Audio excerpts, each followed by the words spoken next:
Oh my gosh. Heck and heck. We're here. We're here. Oh, wait, hang on. We're doing heart. Hang on. No? We're doing no, heart. Ooh, I like No, that. okay. Yeah, that's very lovely. Beautiful. a heart. Beautiful. Can't believe we planned this. Look We at planned this. this for months, and you. New campaign. Who dis? Who dis now? Look at this beautiful setup we all have, of this. guys. Look at us Look at all of go. this. Look at all of this. What do we think? We've been keeping this a secret for so Yeah. long. The whole. We've seen it overlay for thing. ages because we've been working on it this whole time. Yeah. We have. But this is the big reveal. Welcome. Yeah, look, I everyone. can even poke if Rohan comes close enough. I can. And there we have the orb himself. Oh, wait, what the? Oh, that's Uh-oh. the wrong Oh, spot. get off! He's just Get off. giving you a little cuddle.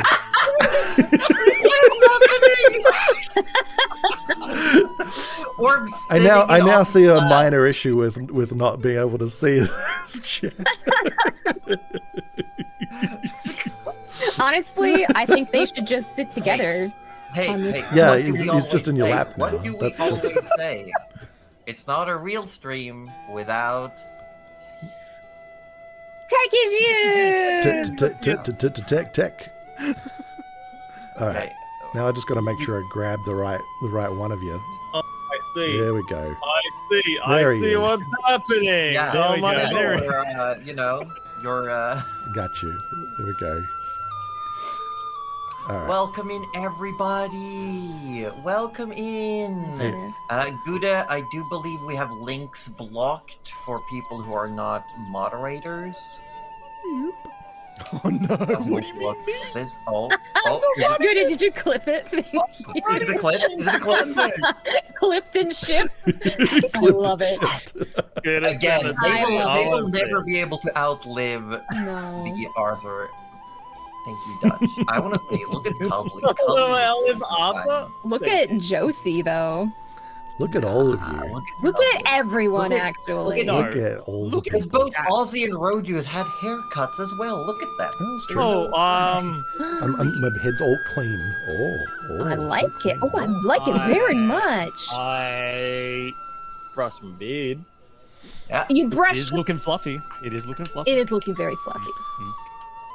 It's so fetch. I mean, it's no Roju, but come on. Oh, come on now. Look, But we're look, so happy look. to have everyone. All in beards are here. welcome here. All beards. I mean, it catches so many stuff that you don't think it does. It catch so I was many gonna say, stuff Orb, you don't you are think the it does. beard. That is a I beautiful hate that you quote. told I me love that. it. I do hate that you told me that, though. I mean, why are you thinking like that though? Because there's food that catches in you. Oh, Yeah, no, that's what I. Yeah, That's what I hate no, about it. Yep. Oh, No, I don't want to catch no, food. Don't eat beard food. I don't want. I mean, You what got were that. you thinking then? What were Sometimes you you gotta, thinking? you know. I was thinking Don't food. eat. I don't Wait, eat beard food. are you sure? Don't eat I beard don't know. Does Here's it? a Does it PSA catch for everyone. criminals? Don't eat Is your beard beard food. Spider-Man? Well, look, the floor has a 5-second rule. Beards have at least a 15-second rule, if not like 5 Thank you, minutes. Daddy, you for know. gifting Daddy, that sub. We're thank on a you level for 4 Oh my hype train. goodness. We Oh, are. this is- This is a everyone. heck of a train. This is like. Heck of a train. This is a heck better of a than the ball. train we were gonna drive into. Sorry, I had to get it out of the way. I had to get it out. Wow. Wow. Hey, Dutch. This time we're driving an airship into the Yes! BBEG. Oh, I can't wait. Cool. Can't believe this. Wait. Can't believe this. Hang on. Would I be cute if I had an eyeliner on as well? Is that how? You're is it already cute, cuteness? though. Yeah. Well, hold on. I don't You see would be why like not. extra cute. You know what? One night we should all put eyeliner on. Yeah. And just see who will notice first. I would happily do I your feel makeup. like Marzipan, it's not an us issue. It's a software issue with the video call. Yep. It's not something we can do about. It's a me issue. It's my No, fault. it's not a you issue. it's a it's Google just Meet me. issue. That's what it is. It's a Google Meet issue. It's what is it? Did what's you it just called? stab me? I did. Excuse me. I stabbed you with my Bottleneck finger. bandwidth. What, go? Look at them go. Come Look on, at these come here, children. Look at Can we not? Yeah. Oh, Wow. that What? one. First No, it's string too late. back, already fighting. Yeah. I mean, Ozzy and I, we're just looking at each Well, other. I mean, you gotta started get off in it. each other's Yeah, I laps. mean, Like, get to I the mean, we've people. already, Yeah. you know. it's never my issue. Um, Tech but issues are my always. bad. I know some people might be asking about the mark I got right here.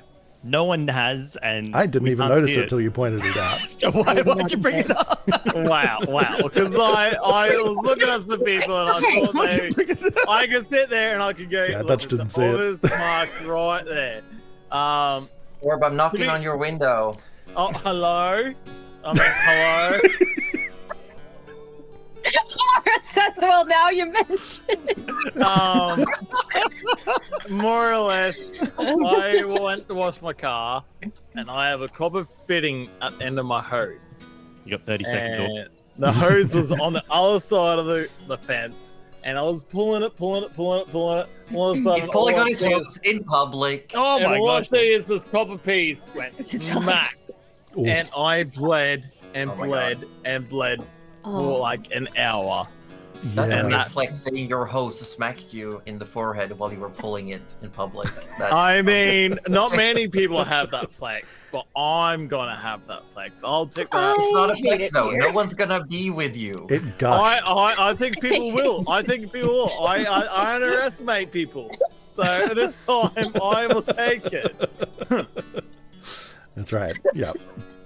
All playing with his hose in public confirmed. That's right, Danny. Confirm. Write that fucking shit. I think So, just super quick, people. almost From time. now on, we will be going live a few minutes early, so we can get our banter out. But since we have Orb here, and it is 1:30, Roju, we ready to get the show on the road? would you mind? You want to see something cool, chat? Chat, That's you're, really cool. you're about to have your minds blown. Maybe. Possibly. Well, Maybe. I already have my mind blown being here. Let's. You had your mind literally blown by a copper Oh, your fitting. own host. Yeah. So, Hype Train completed level 4. I think that's a great time for us to introduce the start of campaign 2. Let's fucking go. Campaign 2.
God. That blink looks so Heck and good. heck. You see all that? Did you That see all was that? perfect. Very exciting. I'm not gonna toot our own horn, but I'm tooting it. That was Don't do anything on me, please. No, you've No done tooting. you've done enough tooting. Tooting. Oh. Tooting. But that is the Yeah. signal for Josie to take us away. That is it. Before we actually get into everything, we're going to go through some quick, small announcement. First off, our wonderful, wonderful intro. We've had help from many, many people working on things here on the Natural 30s. First off, we want to give a huge shout out to Himeko Design _ on the app formerly known as Twitter, who's made us the logo art, which was then used as inspiration for the revamp of the overlay and our color scheme. And so we want to give a huge shout out to Himeko. You can also find all the people I'm shouting out. You can find them in the panels below in our about sections with links and link trees. And then we want to say a huge thank you to Feline Trickster, who's made the character art for this campaign. Feline Trickster was the same individual who drew the artwork for Jalira in the first campaign and has made our character art and some world art, some little nuggets that might pop up in the future. Ooh. And then also huge thanks to our current artist we're working with, Top Banana, who has done this wonderful background behind us. This lovely Also tavern did- that we're sitting in. Yeah. And the design, the image that you saw in the intro video, the background scrolling past was made by a Banana. And also some artworks that might pop up future in the campaign. The music was made not by Cuddly, but by a personal friend of mine, whose online handle is Mudbucket Guy, and he does. He's an up and coming. He's making some video game inspired music and ambiance, and we're looking forward to maybe doing some future work with him. We'll see. There's a lot. We have our backlog. Our ideas are massive. We will see. And we've also had some music that people have heard throughout our streams, and all those pieces of music were made by Cuddly Raptor. I just want to say that. So Cuddly has done music for us as well. And then huge kudos to Roju, who has been compiling everything and is the person in charge of the stream itself and has been a huge advocate to make sure everything looks as good as it possibly I've been pedantic. He's been pedantic, and at times we have been tearing our hair out, but if he wasn't so pedantic, we wouldn't have the quality we have. Which, talking about the quality that we have, with Roji putting the thumbs up, I do have to give props to Josie, who's been working on the campaign in before the last campaign has ended. Josie has been so hyped about running this campaign. Us as players have been so keen. We just have to, give some hype to Josie to planning this campaign, to take us on this ride, this story that we don't even know about yet. So I would just like to appreciate Josie on that front. Hell yeah. No. I do have to say I was expecting a no and a pivot to another part. So with that, we are going to get all the way in appreciation. What is this? Appreciation. Never heard of it. We're gonna get in there, people, and we're gonna get ye started. From now on, when the intro rolls, we are in session. This is also why we've decided to go live a little bit earlier, so we can have that dedicated time and also maximize game time. But for now, we are going to begin. The Quintessence, a Sammantis Chronicle.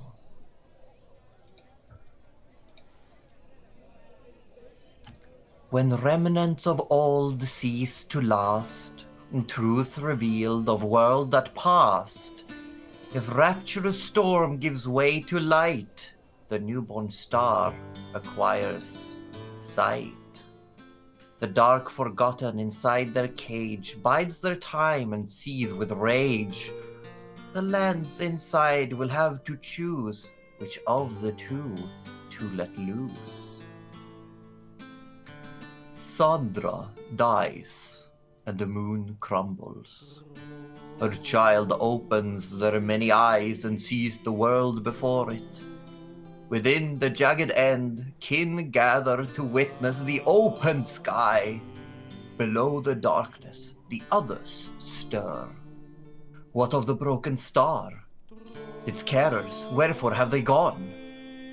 The trembling hammer working its steel, the split freedom change aloft, the caged weeper, unable to change, the guile wanderer with secrets abundant, and the eldest now falling, no longer watching. These are two prophecies from great seers, spread apart by ages and lands among Sammantis. Both of them speak of great events yet to unfold, but the time is nigh, and the stage is set. It's time, dear friends, to meet the ones who will be the guides of fate. In the city of Hague, that was one called the City of Steel, now colloquially referred to as the City of Rust, an event is taking place. Today, the 26th of Requal, in the season of winds, travel, and festivals, people are gathering at the Fireside Market, getting ready to head towards the open outdoor theater for the grand event. After a 3-year journey, the Hunter has finished its maiden voyage and returns. This is going to be a pivotal point in the history of the Amber Lands. We hear hawkers crying out, trying to sell as the people flood the district. We hear carts, animals, beasts of burden, the hissing of steam pipes. The air clear as the season of winds blow away the steam, smoke, and smog that lingers above the city and shows a clear sky. In the sky, the moon Sandra hangs low, always watching over the world below. Now, having been a frequent market goer, we see a large figure, a massive stature with a wide smile, just stumbling across, watching the various stalls and people. Forrest Barkley, what are you feeling right now? This is all so familiar. It's all so different. It's all so small. But it's big. Kind of familiar. Did you have like a lot like this, Muriel? Mirel was not listening. He's probably been talking like this for a while. Ooh, look at that. Isn't that lovely?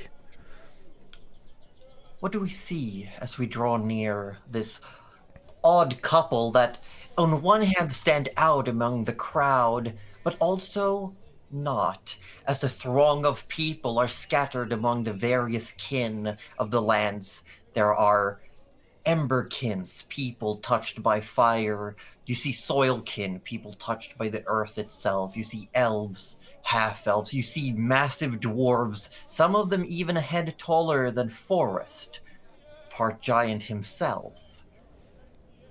As they all pile by, pushing their way forward, elbowing through, you see families of small Theronians, like hares and shrews, pushing their way past between people's legs. You see lumbering large metallic creatures that creak as their slow pace brings them past. There is a lot more people here than I'm used to. I was just thinking that. Oh, look, that one's got a nice stick. Forrest, Yes. we need to leave other people's sticks alone. I'm just admiring it. It's a good stick. You know, it is a good stick. Right? Wonder where he got it. As you look off, follow the stick, which actually was the cane of an old man who just walked by. I would like the two of you to describe your characters. Forrest, if you would like to go first. Oh, sure. Forrest is a... well, you can see him on stream at the moment, but he's an 8-foot tall, very broad, very thick boy. Sort of a ashen, almost grey sort of complexion. You've got shocks of sort of off-white, greyish hair and black hair, and he's got very distinct. 8 foot tall, 8'1" actually, I believe. And very dark, almost black markings on his skin as well, and in very sort of distinct patterns around his arms and what you can see of his face. He wears sort of just simple leather braces, but a very distinctive chest plate, which seems made of solid metal. Not has an unusual gleam to it, and he doesn't look entirely comfortable in it necessarily either. Almost like it was a cast off from someone else that he's just wearing. He's otherwise simply attired and has a very small pack slung over his large shoulder, which is far too small for him. It's obviously been given to him more. It wasn't his to begin with as well, like most of his stuff seems to be. He has some sort of, you can see the wooden handle of what you would assume to be a sword or some sort of weapon slung over his back. And it's got a sort of longish wooden handle with a round end to it, and very, very deeply curved, almost basket-like, but only with two prongs that would almost completely cover two sides of one's hand were they to hold it. Despite his size, he gives the air of someone who is not used to being big, potentially. Like he just looks a little bit awkward, I guess is how you would put it. He looks a little bit awkward. And despite his size and sort of fearful presence, he seems approachable as far as body language goes.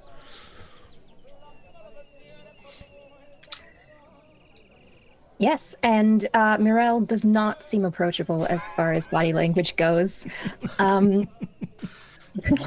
She is wearing light leather traveling armor. She's about 5.5 feet tall. I don't exactly know the exact centimeters for you. She is, well, you could probably see her as well. She is a half elf, with long black hair with sort of almost like a bluish sheen to it, if you catch it in the right light. But you can't see any of her features because she is still wearing the mask that she wears pretty much every day, maybe not while she's sleeping. And it's red and gold and black and white. She has that on. She also currently has her hood up on her really nice cloak. She's got this black cloak with a little red and gold bordering on it. And she's very closed off. If you were to see her, you would just think she's keeping to herself mostly. She is keeping pace with Forrest, but a little like a step behind because he tends to clear the path a little bit, and she doesn't seem to want to brush up against any other people. She is not interested in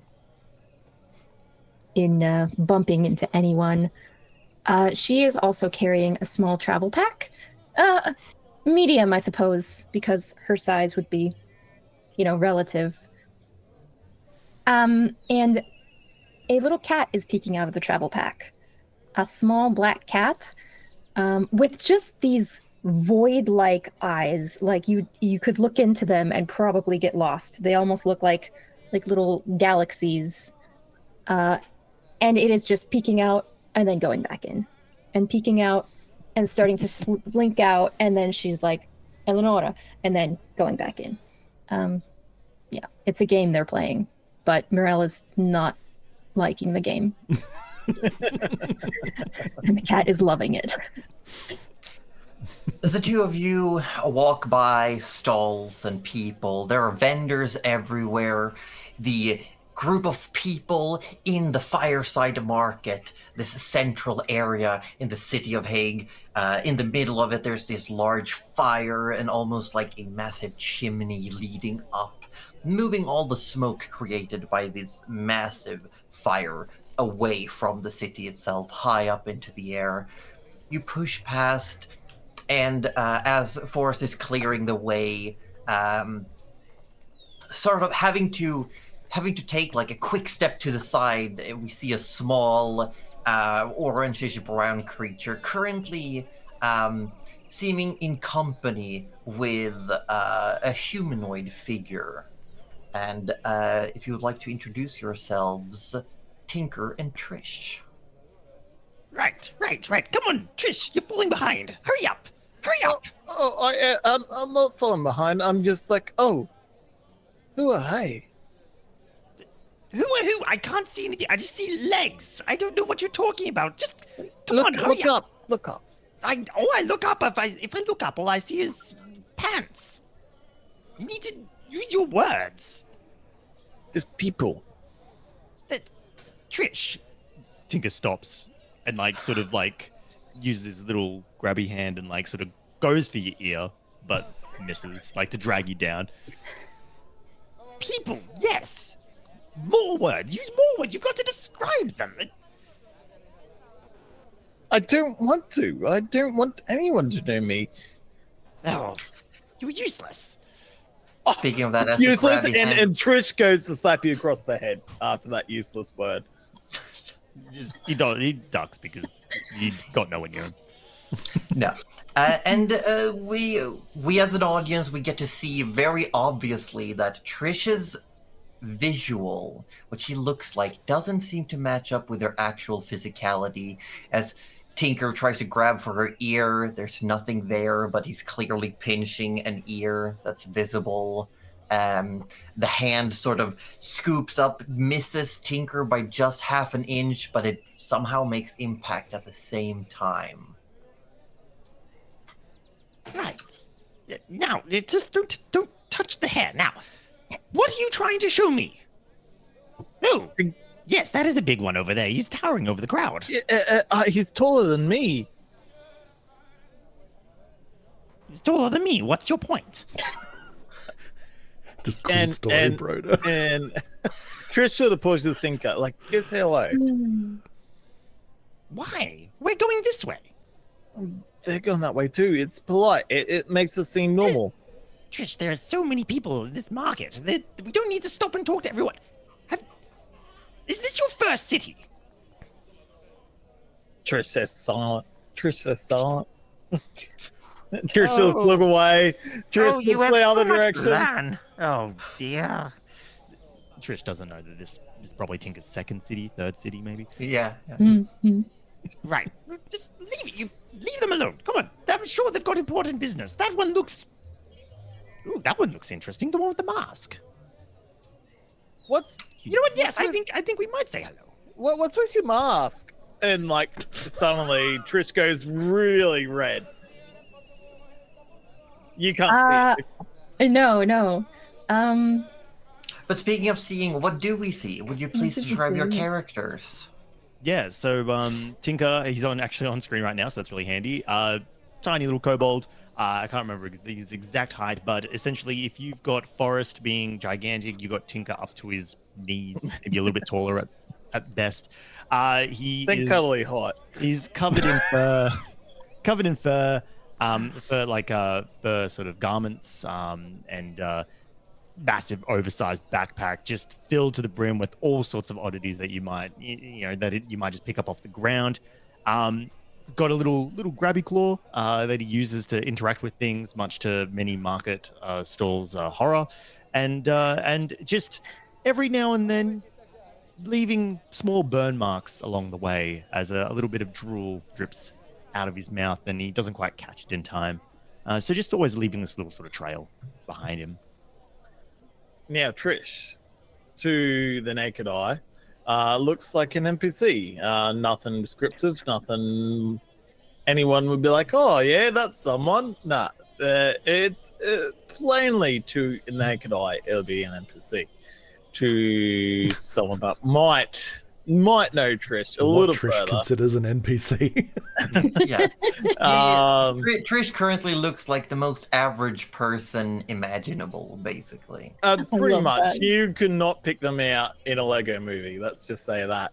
The only person that could pick them out would be Tinker, that has seen Trish's natural form. This is a Amethyst Dragonborn, essentially. But only Tinker knows this. Yes, and this is a good place as well to go through. There will be a lot of words.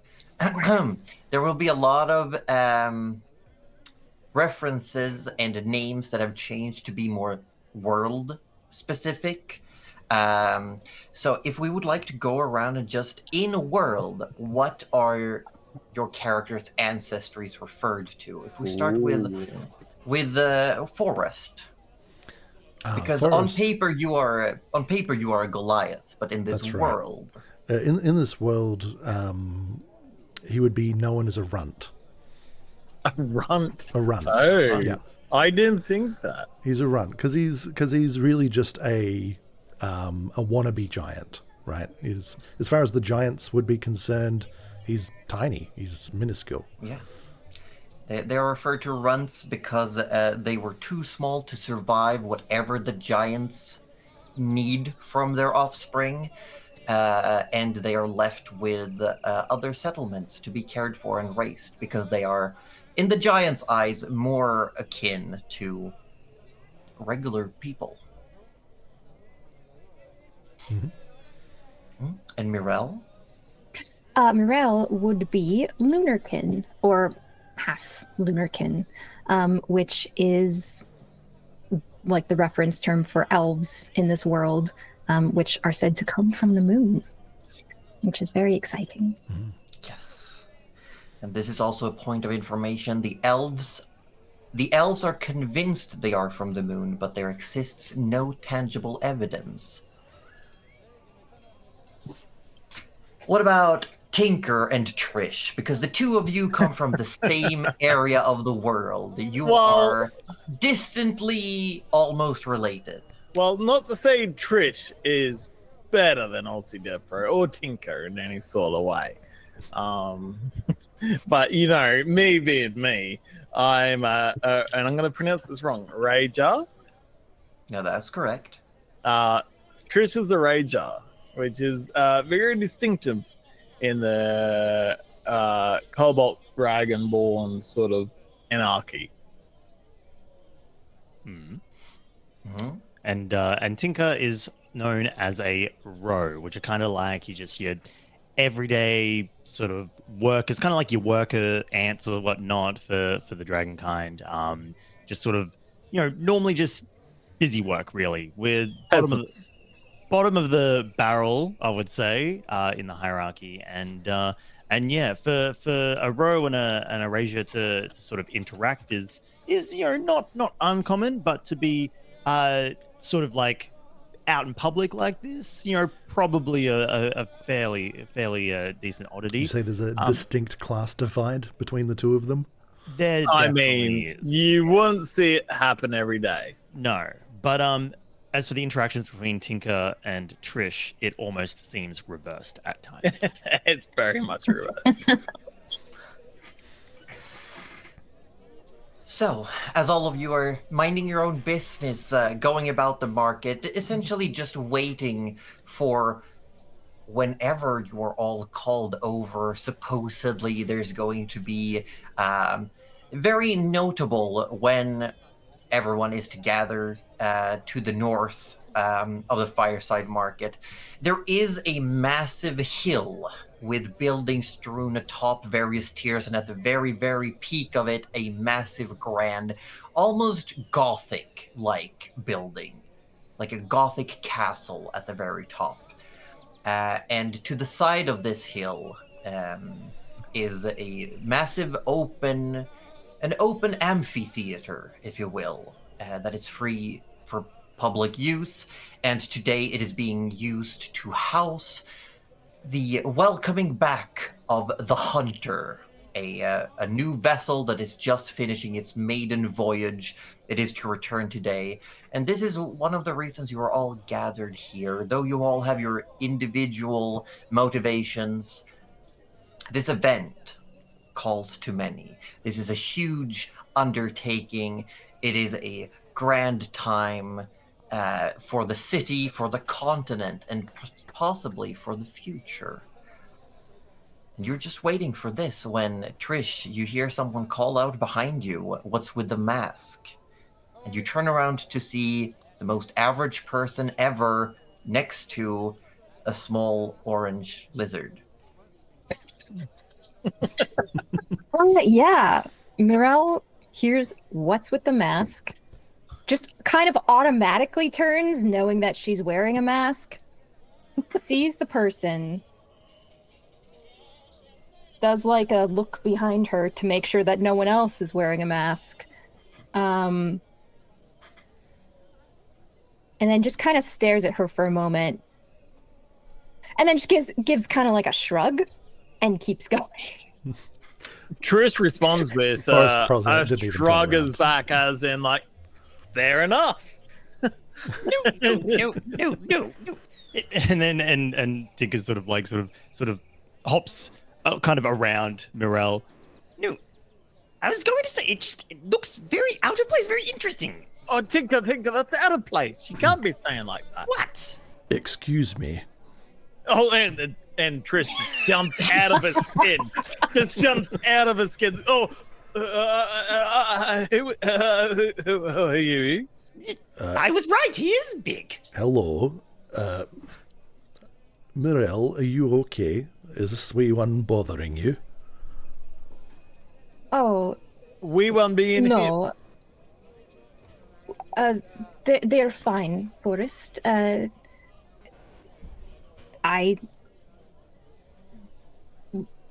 Hello? Yes. Hi. Hello. Introduction's over. It's an interesting mask. May I have a look at it? No. Introduce your name first. No. Oh, fine. I'm Tinker. May I have a look at your mask? Oh, I'm so sorry for him. No, it's I fine. only know him by a minute of a day, maybe two. I am Trish. I am not responsible for him. Of course you are. I am Mirel not. will see his little grabby hand and clap that. It is grabbing. It is like, but like in my face, isn't it? No. It's sort of like to his side, but he's kind of getting excited. He's like, He's like, he's just ready. She says, "I'm not comfortable taking it off, but you may look." And she kind of holds the sides, and then she sort of kneels down a little bit, bends down so you can get a closer look. Ooh, At good, this good. point, Specifics. Yes. Trish But don't touch. is- I see. Trish is blushing so much because she understands this. Like, oh my god. She's feeling that Do we inside. Oh my see god. a Oh my god. Oh my blush god. on the average person? Sorry. Do we see a blush on the average person, though? I would. Yeah, I don't you know. would. Yep. Okay. You Yeah. would? Okay. You would see a little bit of a blush. Mirel is not looking at Trish. Mirel's just like kind of looking at the ground because she doesn't really want to make eye contact because it's kind of awkward. But she's just like, all right. Forrest is just looming over Tinker. So Who's between Trish, the two of as them. she's blushing, sort of turns around and goes, what's your name? I'm Forrest Barclay. Forrest Bark? Forrest Barclay. Forrest Lay? What? Forrest Lay? No, Forrest Barclay. Oh, Barclay. Aye, that's right. Right. This is Tinker. Tinker, without breaking a sweat, he's got his monocle and he's kind of like adjusting it, and he's getting close, but he's not touching as requested. You know what? That is well done. Uh, Yeah, Mirel is like, you can tell that she wants to pull back, but she's like, no, just let him do it, and it'll be over soon. Close your eyes. It'll be over soon. Excuse me, do either of you know Eobard by any chance? No, who? Sorry. Tinker has not looked up. His name is Eobard. I know of a bard, but I don't know who that person is. I don't know what you're saying, small man. I likewise have no idea who you're talking about. Okay, I'm done. Okay. no longer Thank interesting. you. Or Are you done, Morel? I think so. All Yes, right. we're Goodbye, looking for small Eobard, ones. but if you don't know him, then Forrest sort of just turns around, having asked his question. Well, got him a no. like he's going, and she's like, Tinker, we must follow. She's amazing. No, they're weird. I don't want to follow them. No. She can hold a composure they're without weird. I anyone don't knowing who she was. I'm happy right here. He's writing in a book. Morel, when is this this thing happening today? "Oh, Morel would know, but Cuddly doesn't. In a couple hours, was it?" It's an undetermined time because no one really knows. It was said that somewhere around midday there would be a signal for people to gather. That's about the only That's thing. And all you they- can see as you're going about the fireside market, you see on various posts there are these flyers that have been set up that's saying like the return of the hunter. Don't miss the event of a century. And it's got this image of a boat flying through the clouds, a strange-looking boat with a very wide, like it doesn't have the depth of a ship. It's more like it's just very wide, instead. And you see that posted everywhere as you're walking by. You have food stalls. You see tailors. There are people trying to sell various knickknacks and oddities. You walk by this huge bulletin board as well. There's a section of it that has been marked off, hidden behind a pane of glass. Seems to be more of a public announcement section of the bulletin board. And you're just walking around. Every now and then you bump into people. They excuse themselves or they greet and say hello. And you're just moving about waiting for this event. But there are people ever so slightly that are moving towards this amphitheater. And it seems to be that people are trying to get good spots. There's no seats in this amphitheater. It's just this large, massive stage and a huge open area for people. And some have brought their own stools, chairs, and are setting up, getting ready for whatever is happening. But as you're walking through, you also see, I wouldn't say mobs, but groups of people with grim looks upon them that are preparing these huge boards, these massive plaques almost, where it has like, stop the hunter, don't make us prey. We don't want another war, stuff like that. Looks like a protest group are getting ready to rally as well. As you're walking through this. Trish is gonna wait till Morel is sort of like by themselves, so before they come over to him. Oh, I don't know if that'll happen. I don't know if that will happen. Morel could get separate. It's true that with people, Morel's quite a bit smaller.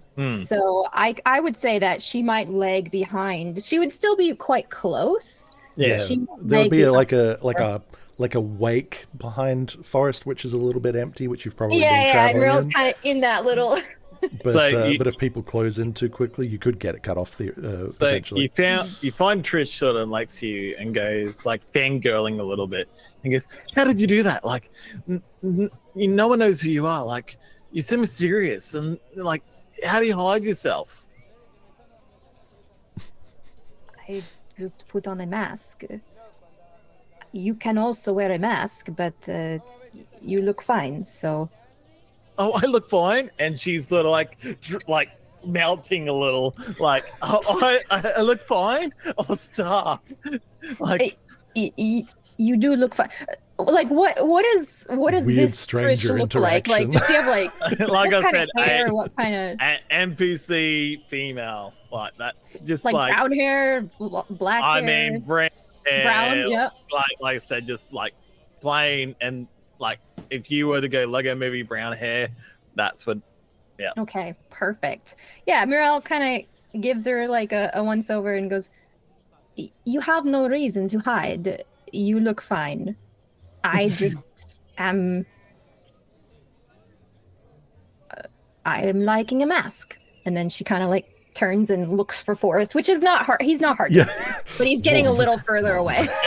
and she's like, oh, shucks, and goes back over to Tinker. I blend in so well. And she's so happy. Yes, you're fine. Yes, don't worry. Tinker is still writing in his little book. Has not looked up. And like, Tristan goes over the shoulder, like, what you writing?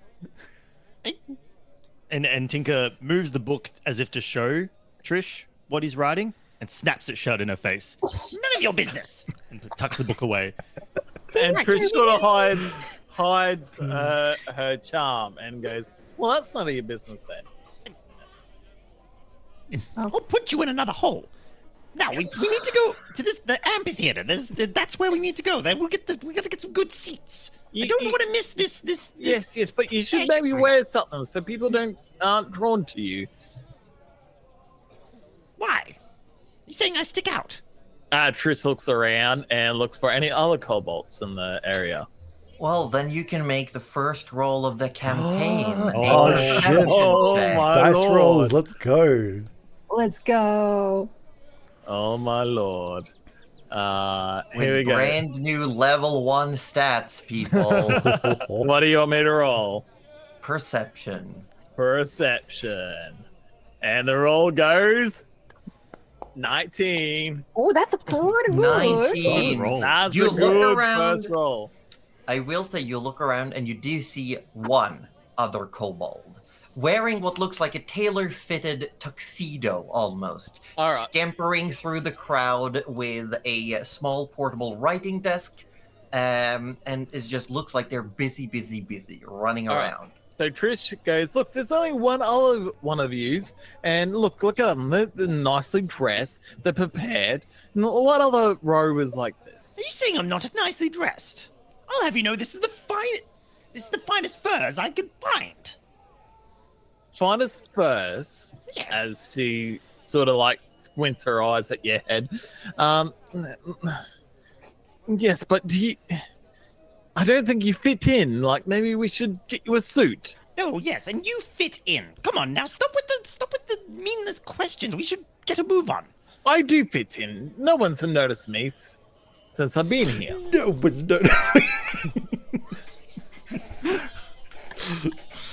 Oh, come on, you couldn't fool a fly. I love it. And Tinker starts trotting along. He's almost immediately swallowed up by all the legs that are around. There's so many people. And Trish is trying her hardest to follow. As you move through the market, which is very large, but you start reaching a point where you follow the flow of the crowd. It starts filtering out a little bit. There are some making their way into the open area by the amphitheater. Others are leaving. You can see further north on the other side of this open, large, just trampled dirt and cobblestone area. Massive plumes of smoke from these,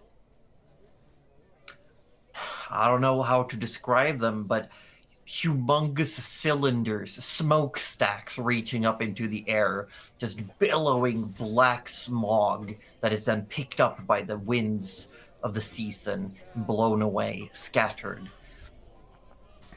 Just as you all arrive, you start hearing murmurs, and people start pointing up into the sky. North of the city, above the high ore mountains, a speck, black spot is seen coming closer. People start staring, pointing, looking. You can see actually maybe a handful of people grabbing binoculars and spy glasses to get a better look. And they start calling out, "It's the hunter! It's returned!" And you see that immediately gets people up on their feet. And with that, you start hearing bells ringing. People are spreading the word. And just as you enter this area, you are all shoved forward by a wave of people trying to get in. As all of you are almost pushed by a flock, a stampede, towards the very front. And people have set up spaces along the sides, just trying to get comfortable, knowing that this might happen. The four of you in the clump of people that you are in are forced way, way to the front. Only a few rows of people separate you from a rope fence. And in front of you, you have this open stage with these red, gold, and brass curtains and drapes. And it looks like someone is trying to set up. You see these metallic gadgets and doodads being prepared. What looks like just wires of metal thread around some form of contraption is being set up on a stick, on a stand of sorts on this stage. And for a moment, there's a screeching sound that echoes throughout, like just a high-pitched whining in everyone's ears. And then you hear someone tapping on this instrument, and you hear doof, doof, doof, echoing through the area. At this point, Trish is going to roll her eyes and hold Tinker up. So Tinker's going to see over everyone else. You immediately get, for your troubles, you feel a slight tingling sensation on your hands. Yes. And as Tinker is openly drooling on you. Like it's like, so the tingling is starting to burn. Yeah. Do you let go of him, or like, because he does not? Let's go with me. Let's go. Don't. I'm perfectly Wiggling like fine. a cat. Yeah, Like a cat. Tinker does not want to be picked up. At first, no, until the burning gets too much. Yeah. Because at his current height, is he like below the rope? Like, does the rope actually? It's like several ropes in a row. But he would be at the very top of his tuft. Would probably be the same height as the rope. He's tough. He's like him. He's so small. I love him so much. Yeah. You'd But be you're more a worried few about rows him. behind. You're a few rows behind the rope itself, but you're very close. And the four of you are now pushed together into a clump almost. Like you're being squeezed by the people who are trying to everyone get to their spaces. And the four of you are just having to get cramped in together, almost shoulder to shoulder, except for Tinker, who's shoulder to knee. Forrest sort of just awkwardly apologizing to the people behind him. Sorry. Yeah, I'm imagining Sorry. Forrest is probably like holding his arms up to take up less space. Like, So Yeah, how it's very close like- would you? How close would you say the two groups are together? Like a couple of people. Like, very close. Smushed. Yeah, Morel Yeah, they're definitely smushed notices together. that this is the two people from earlier and Yeah. just tries to You look guys anywhere again, like but you at just them. try It's to like, ignore, like a couple of parties that have like said goodbye, gone the same direction, yeah. and just refusing to acknowledge the other's no, existence. we definitely said goodbye, and I thought that was the Yeah. last time we were ever going to see them, and now they're Yeah, here. the interactions were so weird.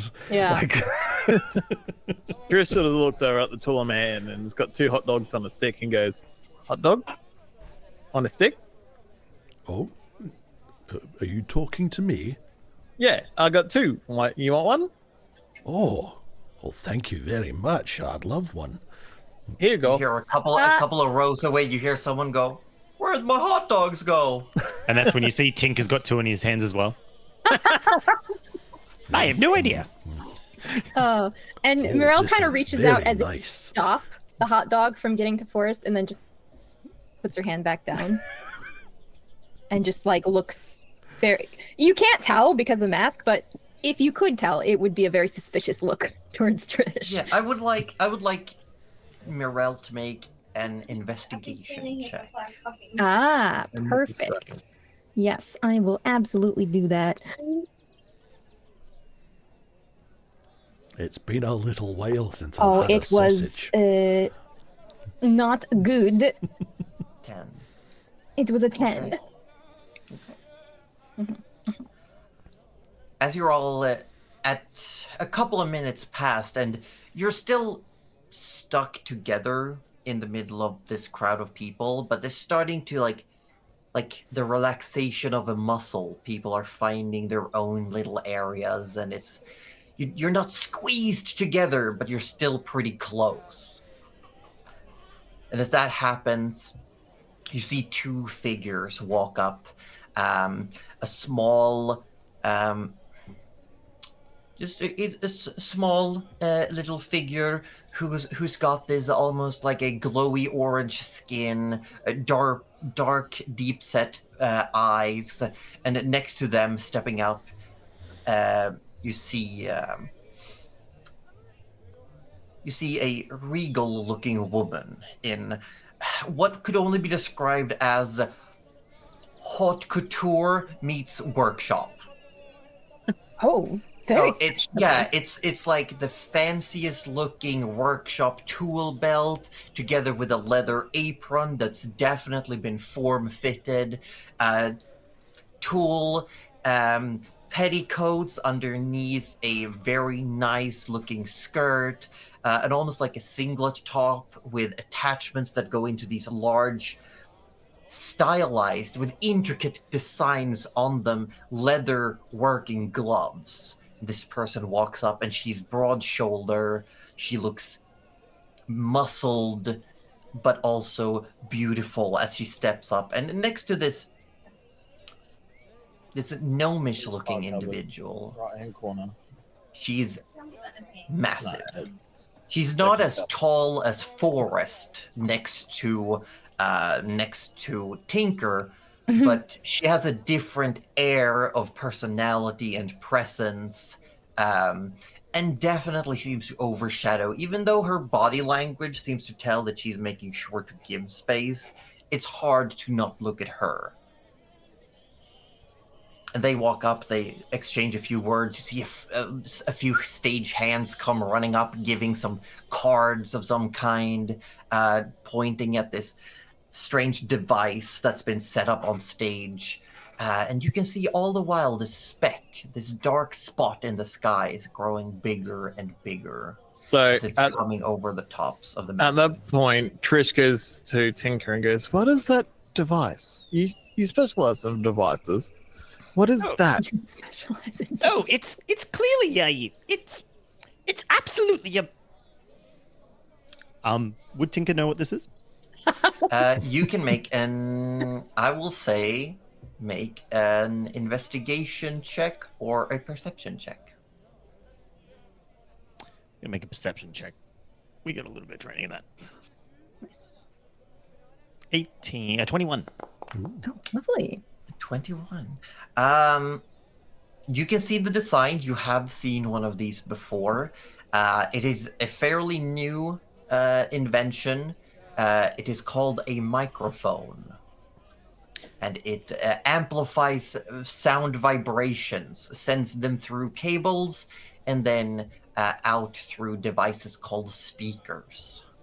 Oh, Trish, that's. Oh, yes, it's obviously a speaky loudy. That's what it is, a speaky loudy. Oh, Yes. speaky loudy. So what's going to happen is that person's going to talk into the device, and it's going to magically be transported directly into your mind.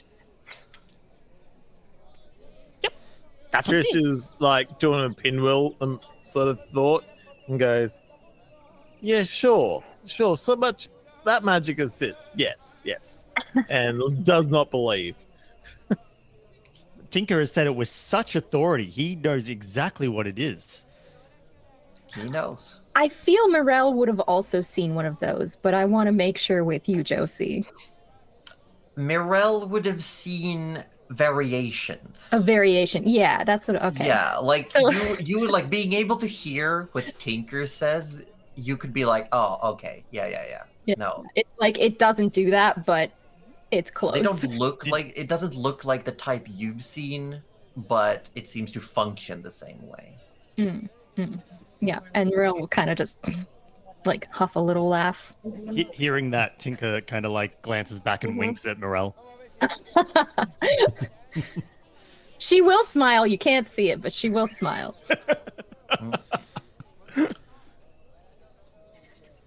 Then you hear almost like the blast of a ship's horn echoing through, and it just reverberates through the entire area over to the market side, some parts of the city around. And after a moment, silence falls.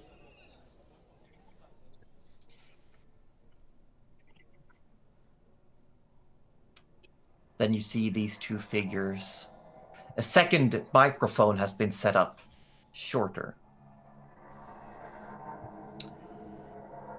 Stepping up, this little gnome dressed in rustic but well-kept clothes. He says, "Good evening, everybody." And the voice echoes through the area. Everyone can hear it. "We know you're all here to witness the return of the hunter." And you hear a cacophony of cheers, jubilations among boos and curses. You hear people screaming, "We don't want another war!" Other screams, "Take out the beasts! Hunt them down!" And other, there's just this, almost like there's two sides to the crowd. Everyone's making You see noise. this- Ah! you know, a couple of people near you sort of like jerk away from you. Like, oh god. Trish And- covers her eyes. Oh, cover her eyes, cover her ears. Which side of the crowd are we in, Josie? You're pretty close to the middle, and it's not an actual like physical split. It's it not a just physical. sounds Okay. like it just sounds like half the people have one perspective and the other And half half a have the different one. It's not like a divide in the middle. Cool. I wasn't sure. But there are small arguments breaking out among these. Like people are trying to moderate conversations or play devil's advocates. And as this is taking place, a small gnomish fellow says, "Well, everyone, please calm down. Please. This is important. Now, some of you may know me from my affiliations with the Rusted Reform, but to those of you who may not know, I am Hubberton Kohler, and I am here to represent the workers, and we are very happy to return to bid a successful return of the hunter, and now giving way to my associate Vanya Fuela." And he sort of bows and walks off, and you see some stagehands comes and takes the microphone. It becomes very clear that he was there as a formality more than anything else. And this regal-looking woman walks up and says, "Good day, dear citizens. How are you all today? Now, I know introductions may not be necessary," and her voice echoes through, and there's people cheering, going, "Vanya! Vanya!" And some other screaming, like, "Get off the stage! Murderer!" And you see there's guards getting closer as well. You can see the city guards dressed in these oranges, beige-looking breastplates with an almost greenish-looking shield emblem. As they get closer, Trish is pushing them away to the back. Okay, it's hard. You're almost caught up in people. You have your little part, and it's not like the guards are up on you. It's more that you can see that there are guards getting ready if something would break out. Trish is still pushing on the people behind her. I am Vanya Fuela, headmaster of the College of Robotics and Engineering, and I'm proud to present to you all the Hunter. And she gestures up towards the sky, and you can see the ship coming. What was one speck is now close enough for you to see that it looks almost like 3 specks attached to each other, almost like in a vertical line, 3 dots. And she says, "After a 3-year journey, we received word that the hunter was returning successful from its hunt. Now, some of you may, of course, think that we are trying to instigate, but we are telling you what we've always said. The name is only a name. The Hunter-class vessel was designed for your safety. We will not be trying to aggravate the careful peace that we have with those in the free seedom beyond the Rend. We are only seeing to our own territories and the safety of our people. You're liar! You're gonna start another war! Oh, they've said that already. Get a new line.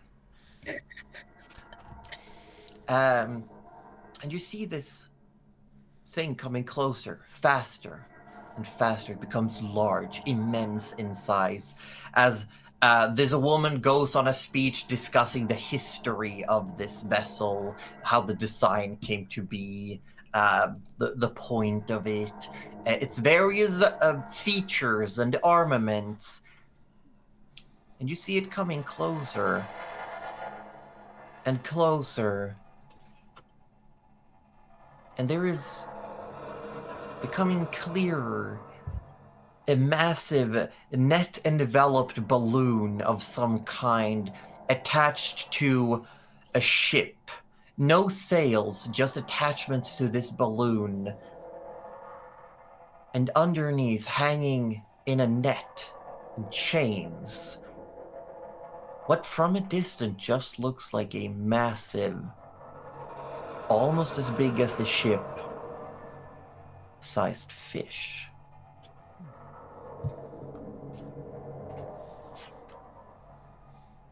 It comes closer, and you can hear Vanya go on. Of course, it has been fitted with anti-gravel, but it also has, for extra support, an inflatable balloon with gas. It has an engineerical marvel of being able to artificially adjust its weight accordingly with gyroscopic balancers. It just goes on this jargon explaining as people are quieting down, staring. You can see as it gets closer, it comes, now almost hovering overhead. Still far, far up, it starts lowering down. Looks like this creature is slowly moving. You see these almost like thick hair-like protrusions wriggling independently. Skies dark and blocked out by this vessel. As people are saying, "It's gonna fall! What are you doing? What's happening?" And people are starting to scream, "Is it dead? Is it alive?" And there's just cacophony erupting. What are you all thinking about this? Yeah. Morel is growing increasingly uncomfortable, and as Trish is kind of pushing back against people, Morel realizes that they've been shunted to the middle and is starting to look for an exit. And just it isn't even like telling Forrest, really. Like, she doesn't mean to leave him, but she's just kind of trying to get to move, and I don't think people are letting her. Leans down towards you and he's like, "This is uncomfortable. I think I have to go." And she's trying to look for an exit, but no one is, I don't think anyone's budging, really, are they? No, people are almost transfixed on what's happening right now, staring up.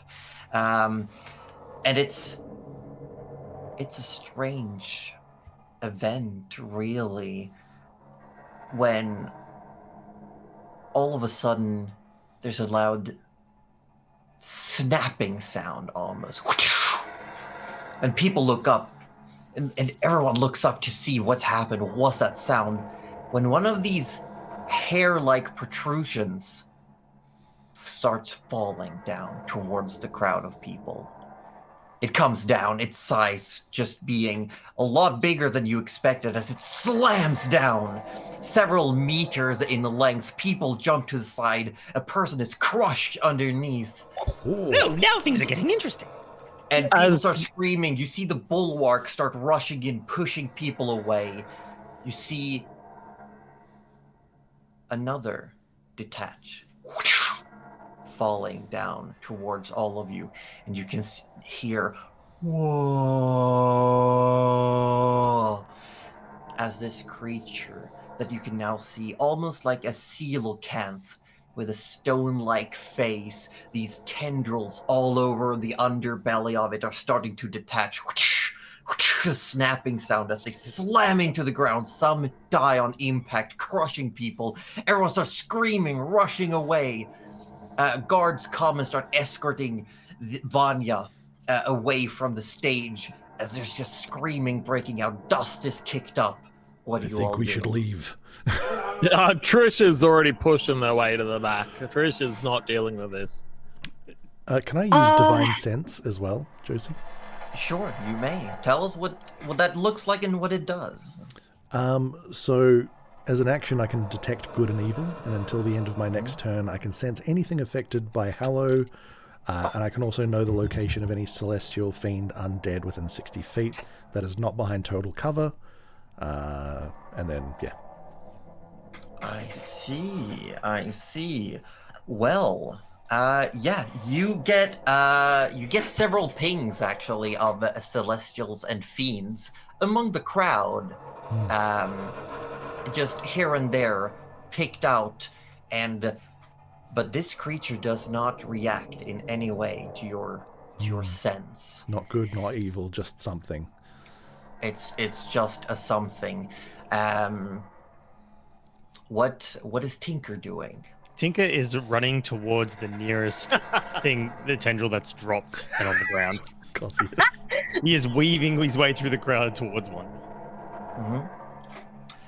You're trying to get to one. The people start moving. You see guards are trying to jump over. They're trying to get over the ropes, getting through people. They're trying to get people away from everything. And you rush up just as you see this tendril. You see no point where it would have been attached. It is long. It looks thick, blubbery. When at the almost like a snout-like end, a slit opens up, and it starts to almost unfold itself, opening, and rows of teeth almost peel back over what might be a head. And you just see rows upon rows of teeth as it just wriggles around and starts just almost like it's shooting its mouth forward. It's like envelops people in this. It grabs someone and just pulls it in with the skin into itself. Makes and me it think just of like a crunch. toothy sea cucumber or something. That's very much what this might look like. Oh, okay. Wanted a sample. Don't want a sample. Turns around, and starts running in the opposite direction. Yeah, start running, and there's this crowd of people being like blocked out. You can't get anywhere right now. You're stuck, and you see a couple of people around start screaming.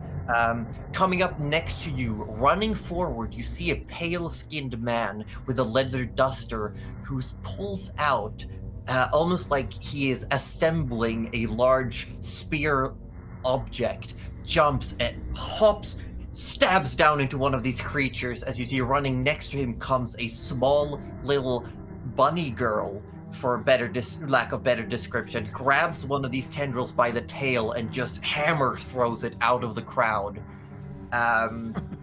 Should not have been able to carry that much weight, but she did. And people are being shoved to the side as you see a Simoran, a reptilian-looking man almost, with a very flat nose, in this world an orc, if you would, steps up, wearing these dirty, effective clothing, for lack of a better term, looks all of you up and down, stops, looks at you, Forrest, and says, "You look like you can handle yourself. Mind giving us a hand?" As he pulls a hammer and starts like moving up towards one of these. "Oh, Morel, they need my help. You stay safe."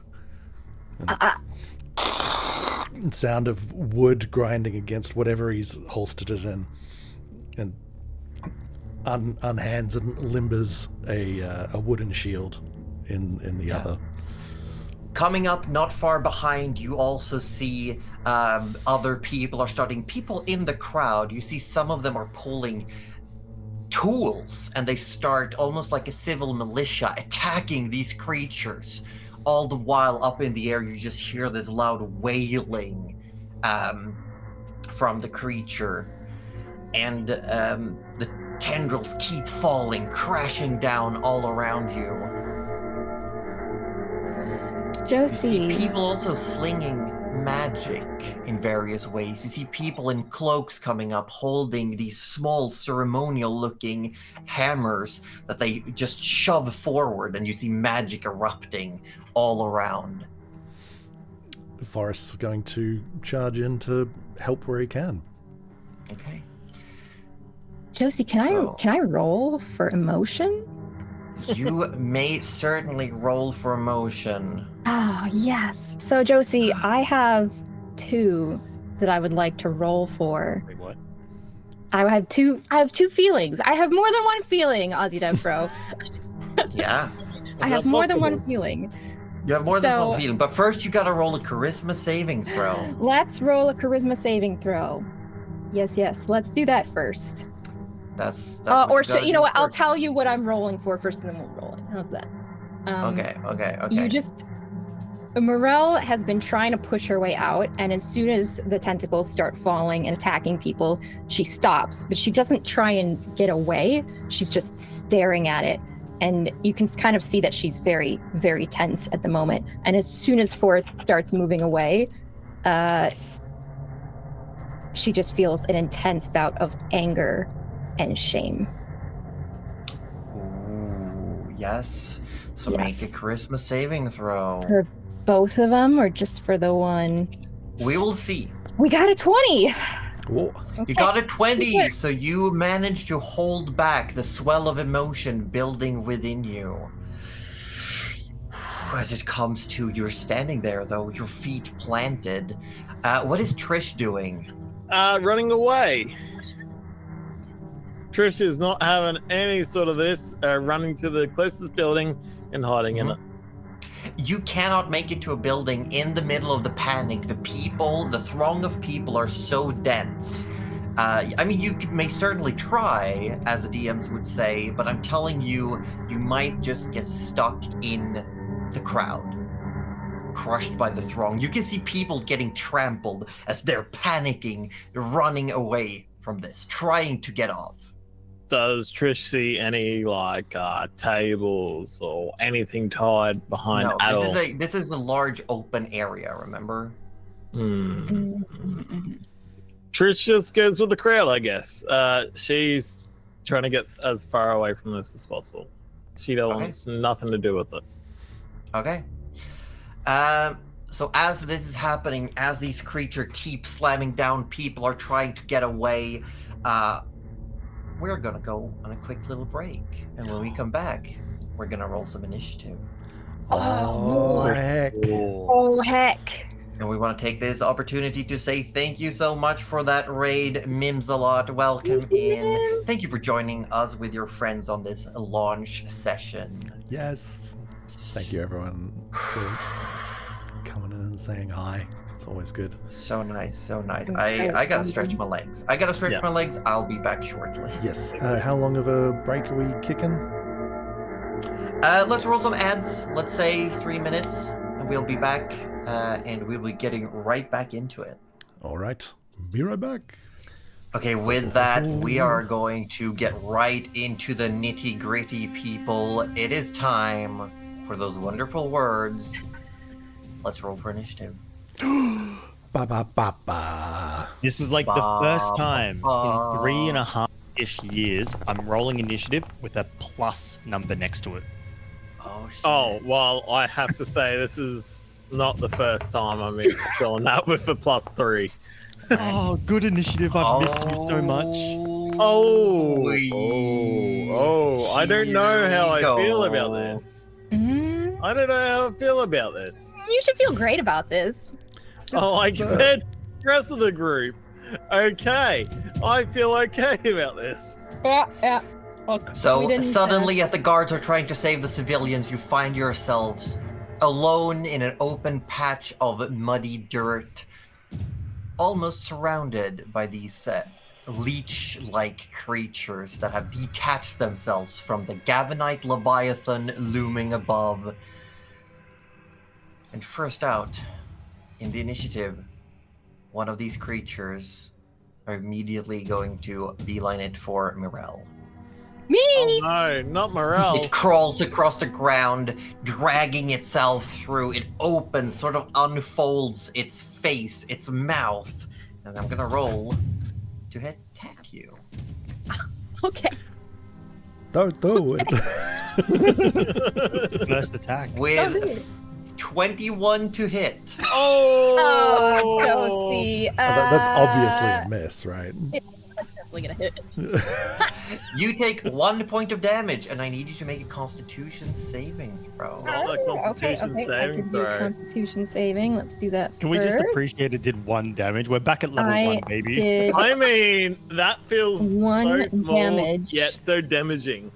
I only got a 10. A 10 is a success. You're gonna take half. You Half take of 2 one? points of poison damage as it manages to chomp down on you with its teeth, and you can feel a burning sensation under your skin. Okay. 2 points of poison damage with my 1 point of damage. Yes? Yes. Okay, perfect. And the next one, it comes for you, a tasty little looking morsel. One jumps at you, mouth agape. I warn you, I'll give you heartburn. 20 to hit. Yeah, that hits. You take 1 point of piercing damage, and I need you to make a Constitution saving throw. Constitution saving throw. Come on, Tinker, you can do it. That's a Let's 10. go, Tinker. Let's go. That's a 10. Let's Success. go, Tinker. You take Let's 1 go. point of poison damage Let's go.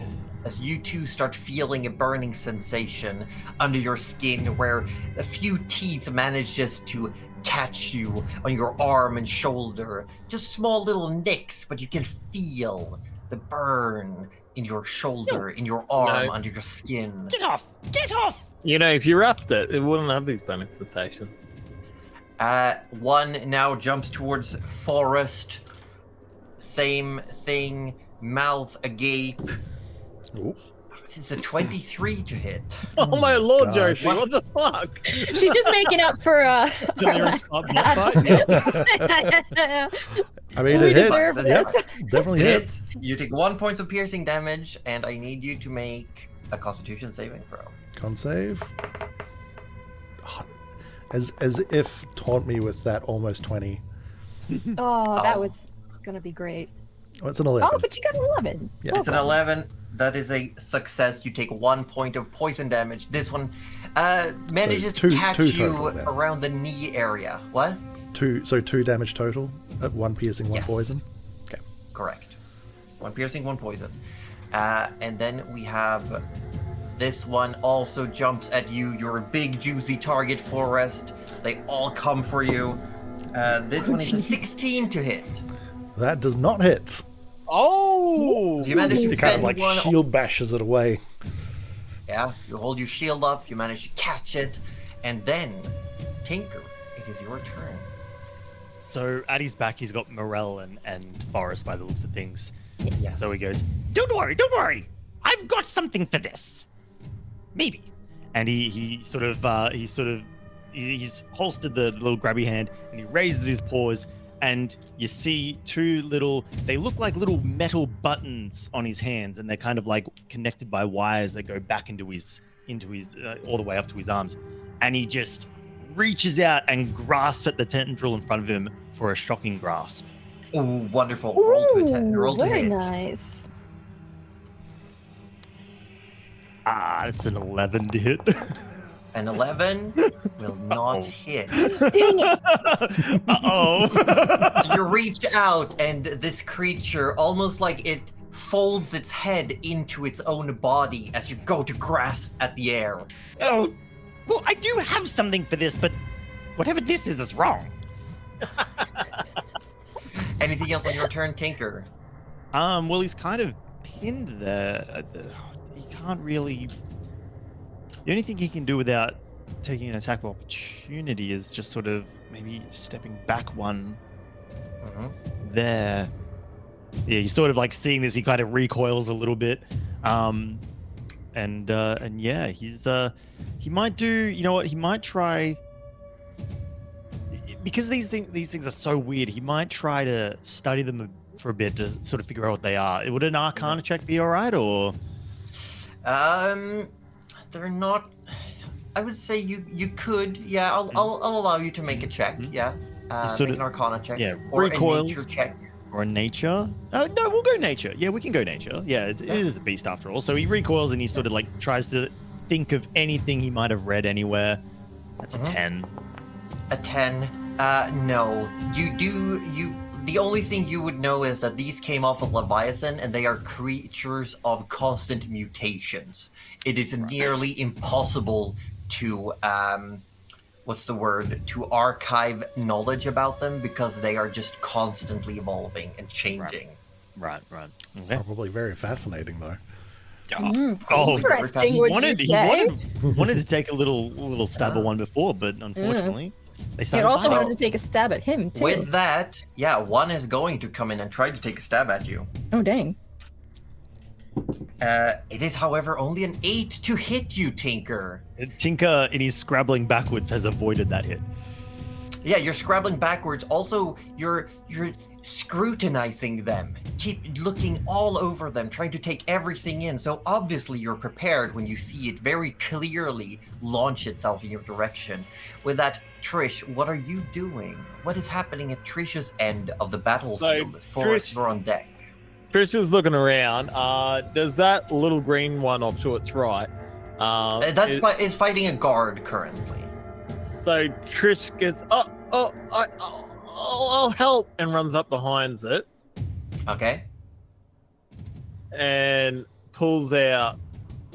Oh, she's currently got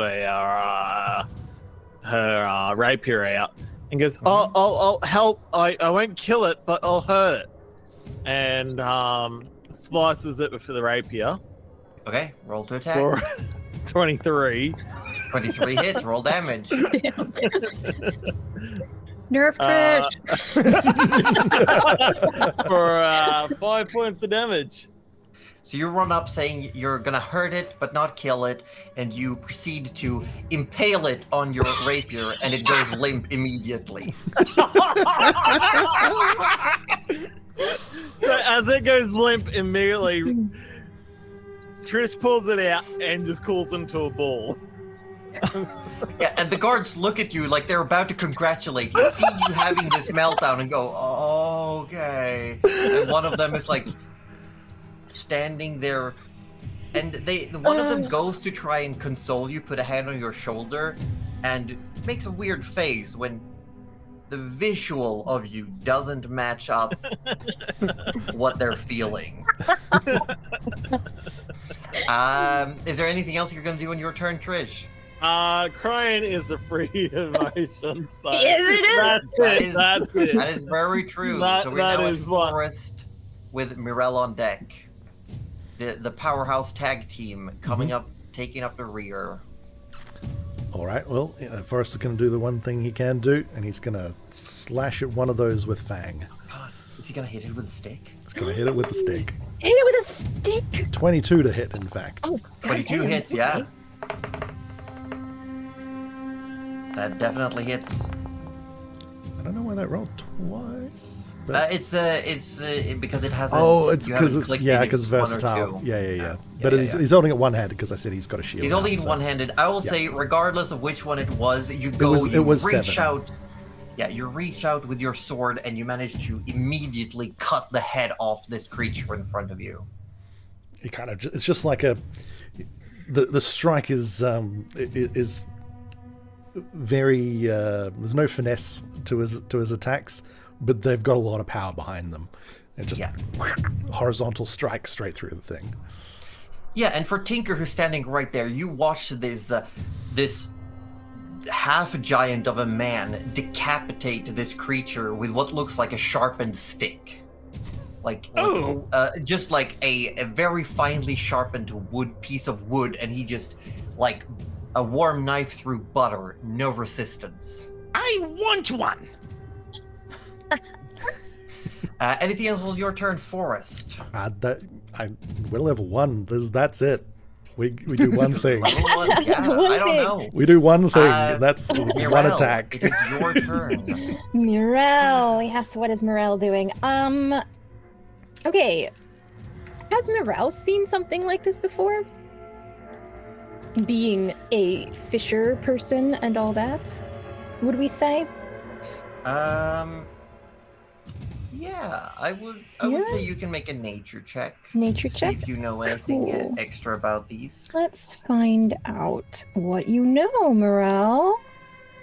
Oh, sorry, Josie. Would it be too late for me to take just like a... I'm yes, just looking at the map. Could I just take a diagonal step? Go ahead. If I could just... I may take an attack of op, but I just want to take You a may, 5-foot you step will, of that you shall. away. I got a natural 20. Well, that is... So you take 1 point of piercing damage, and I need a Constitution save. And I am immune to critical strikes. You are. Oh, Exactly. Oh, I take nice. 1 damage. And a That is- Constitution that Oh, save. Constitution, yes. that is pretty good. That is a 21. A 21. So you take 1 point of poison damage as this creature strikes out towards you, almost like it's expecting to chomp through your armor. Its teeth just drag Yeah, along the back of your breastplate and it just makes then an just awful scrape your noise. thigh. Yeah, just like... Yeah, it sounds like dragging across metal, like someone took a screwdriver and just drug it down a piece of iron. It does manage to catch you on the back of your thigh as you're walking away, though. Ah! You... Gah! Josie, I got a 21. You got a 21? I think I might have seen these You got a in a 21. book, in a history book, Yeah. in a Being fish from a coastal city very close, very close to the Rend and the Free Sedum, these would be colloquially be called tender leeches, and you would immediately also know that the creature above is, and I'm gonna bring it up because I've lost my notes again, as I always do, is called Nice. Tendrilagos, and these creatures grow out of it. They are its spawn. Babies. Ah. And they have a very, very faint, like a defense mechanism for being infants. They do have this poison that is meant to ward off, to scare. It can be harmful, but it doesn't have any extra benefits beside just uncomfortable and, it's a poison still, a venom even, for being technical. So you're telling me they're just scared little babies They might be scared little babies that bite hard. Lots of teeth. that yeah. bite lots of hard teeth, and yeah. and doesn't seem to hesitate eating people and chomping them down like their mouths are blenders. Well, They're just Yes. scared little wood chipper they're just babies. scared little wood chipper babies. That's all I Put it on a shirt. Scared little wood chipper babies. Yeah. Ah, okay, scared well, little wood- I think I would like to cast mage armor because, Okay, gosh, yeah. I'm just feeling a little exposed here. Mhm. So I will be casting it on myself. Sorry, not Forrest. Sorry, not Tinker. Me. Me. Because I'm the one down half hit points already. You. Me. I'm gonna do that, and then she's just going to sort of try not to hyperventilate a little bit, and just hold her hands out and be like, "You're fine. I'm not going to. You're fine." Okay. Yeah. I'm gonna first ask, what does it look like when Mirel casts mage armor? I feel like it's because she has the cloak on, you probably can't see it as well, but if you were to look under the cloak, like where it opens, as she kind of just touches her chest, and this like translucent blue scale mail appears, and kind of just ripples down her body like it unfolds from the air. Nice. Yeah. Nice. You hold your hands out and you try to speak calming words, and we will see what happens as we come into round 2 of this first combat. You're all dies. I'm gonna roll a dice because I got several targets right now. I'm going to go for Tinker. He's the smallest target. He looks like the most likely for them to be able to chomp down. It is a 23 I would like to hit. to make a sentinel attack. Oh, sentinel Ooh. attack. Yes. So describe to us what happens as Forrest sees this thing lunge towards So like, Tinker. so Forrest had the step he took before. He sort of like broadly sort of stepped back and around, so his back was to Morel, and he sort of like sword and shield wide to try and like cover as much space as possible. And he's sort of like waiting for something to lash out, and yeah, boy, just Nice. cuts down at it. He just reaches around behind Yeah. Mirel to go at this creature. Make an Yeah, attack you roll. see it about to lunge at someone other than him, and he's just like, no.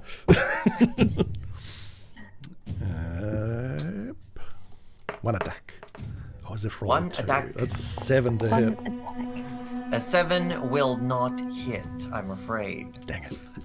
So, Tinker, you are going to take 1 piercing damage, and I need a Constitution saving throw. Yep.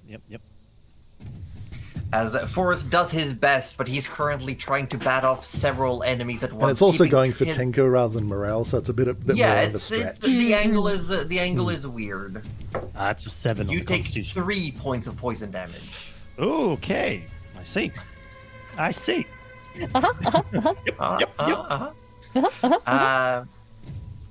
We are on the next one. This one is going to move over here and also goes for you. However, this one is a 14 to hit. What is your armor class, Tinker? It's, Tinker's got a healthy 15. Yay! Oh, there you go.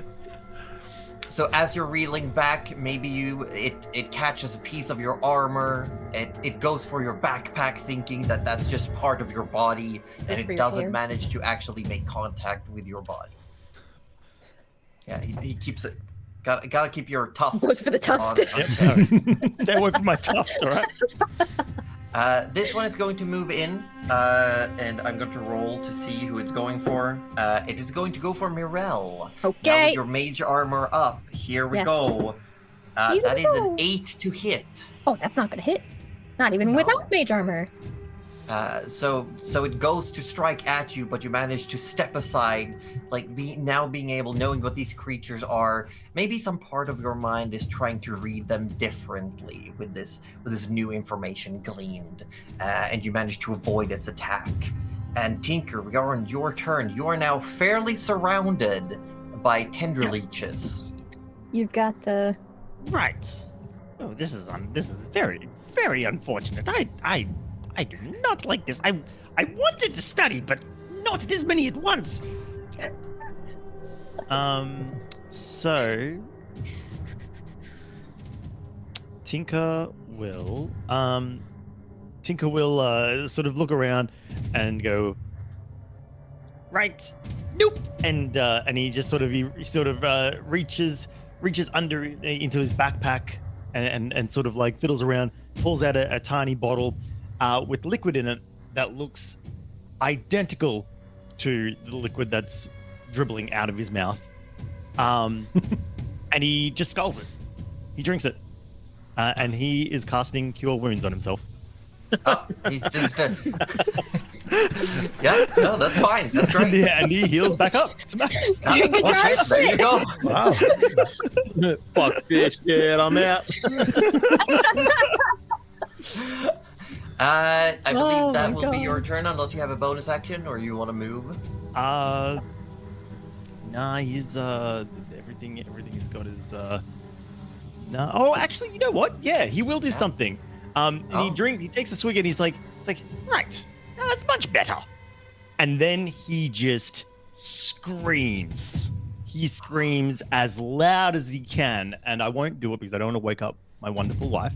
But he yells out, and essentially all enemies within 10 feet of him who hear his draconic cry, we now have advantage on attack rolls. Oh. They don't have to roll a save or anything? They cannot roll a save. It is just until your next turn.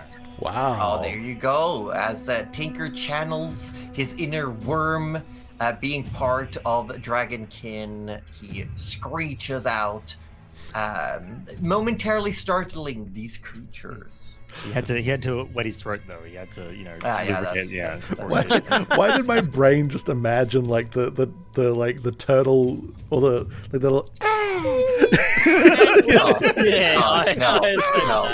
With that, a tender leech is then going to attack you, Tinker. Roll this die. Natural 1. So with that screeching, this creature tries to go for you, but you can see it's like recoiling, like its folds are pulling inwards. It's trying to open with its many teeth, but it's still reeling from the sound. Trish, it's your turn. Now Trish is looking over at Tinker and going, and like still in the ball, You would have heard him scream. and you heard heard him me. scream.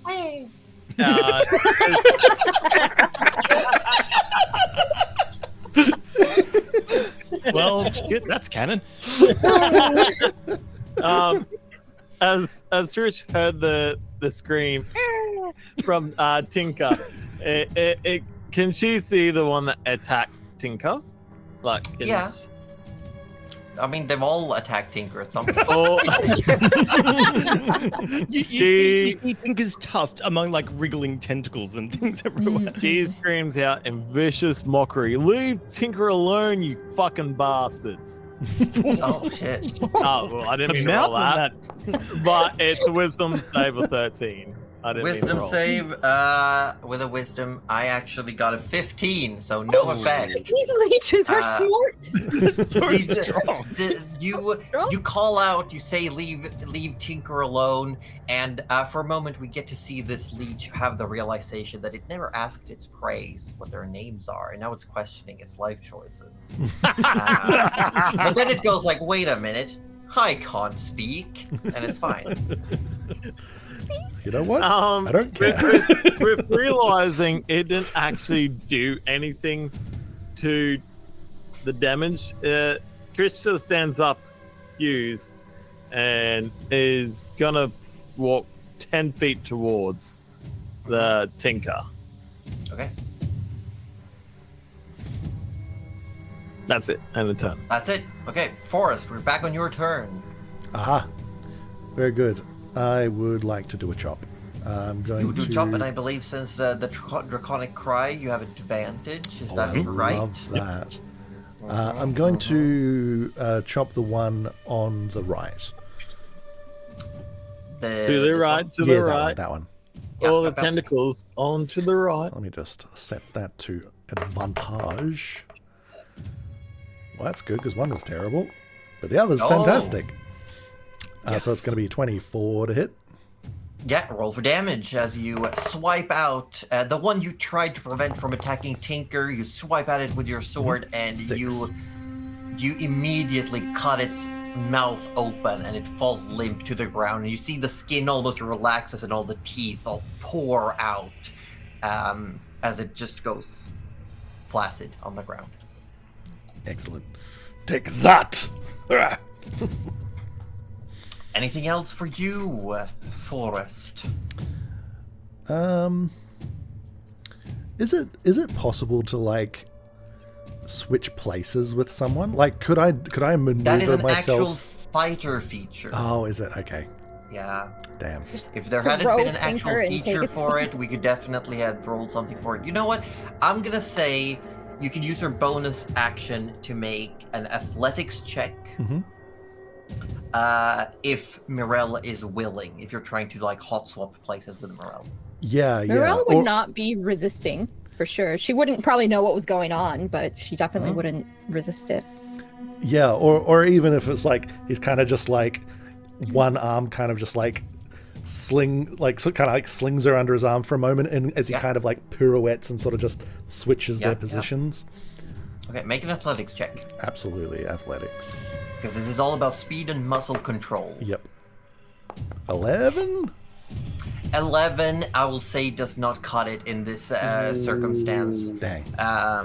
You do your best to look around. Mirelle looks like she clocks what you're trying to do, but these creatures are just too agitated, and you feel like you might risk actually scraping Mirelle against one of their open maws. You're too tightly stuck together. Do not wood chip Morel. Thank you. Try and like get an arm in and just see it's not going to happen, and I guess he'll just stay put. Yeah. So with that, Mirelle, it is your go.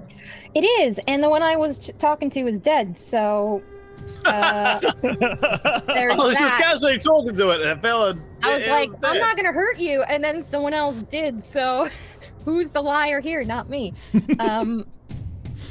Yeah, look, she is gonna clock that a lot of them seem to think that Tinker are a tasty little schnick. So I would like to go for the one above, like counterclockwise, the one that Forrest just murdered. Yes, if you hold down your mouse button over it, it will ping it. It's been a while since we used Foundry. Hey? There we go. That's the one I would like to go for. Well, I would like to reach out. Let me just... Yep, I would like to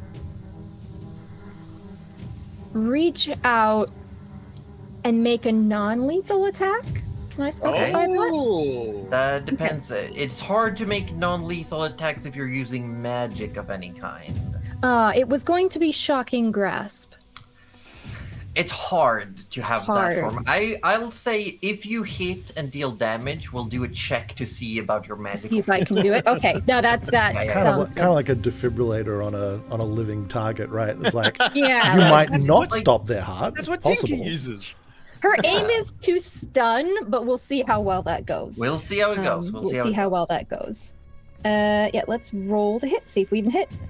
Yeah. Oh, we certainly hit. You certainly hit. Yes, we you reach certainly hit. You reach out with your hands and you manage to make contact. They have a wet and slimy exterior. Like they look almost oily as you reach over to, and then you may make roll. I make the roll. Go now. Make roll go now. Oh, you know what? We won't kill it anyway, will we? So that's fine. Actually, you do. So I would like you to make an Arcana check. Okay. And it's I'll say the DC for this doesn't necessarily have to be super high. I'm gonna say as long as you beat an 8. Well, nope.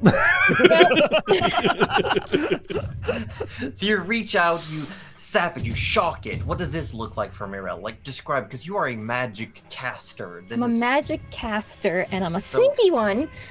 So she doesn't have a dagger to pretend this time. That's so she just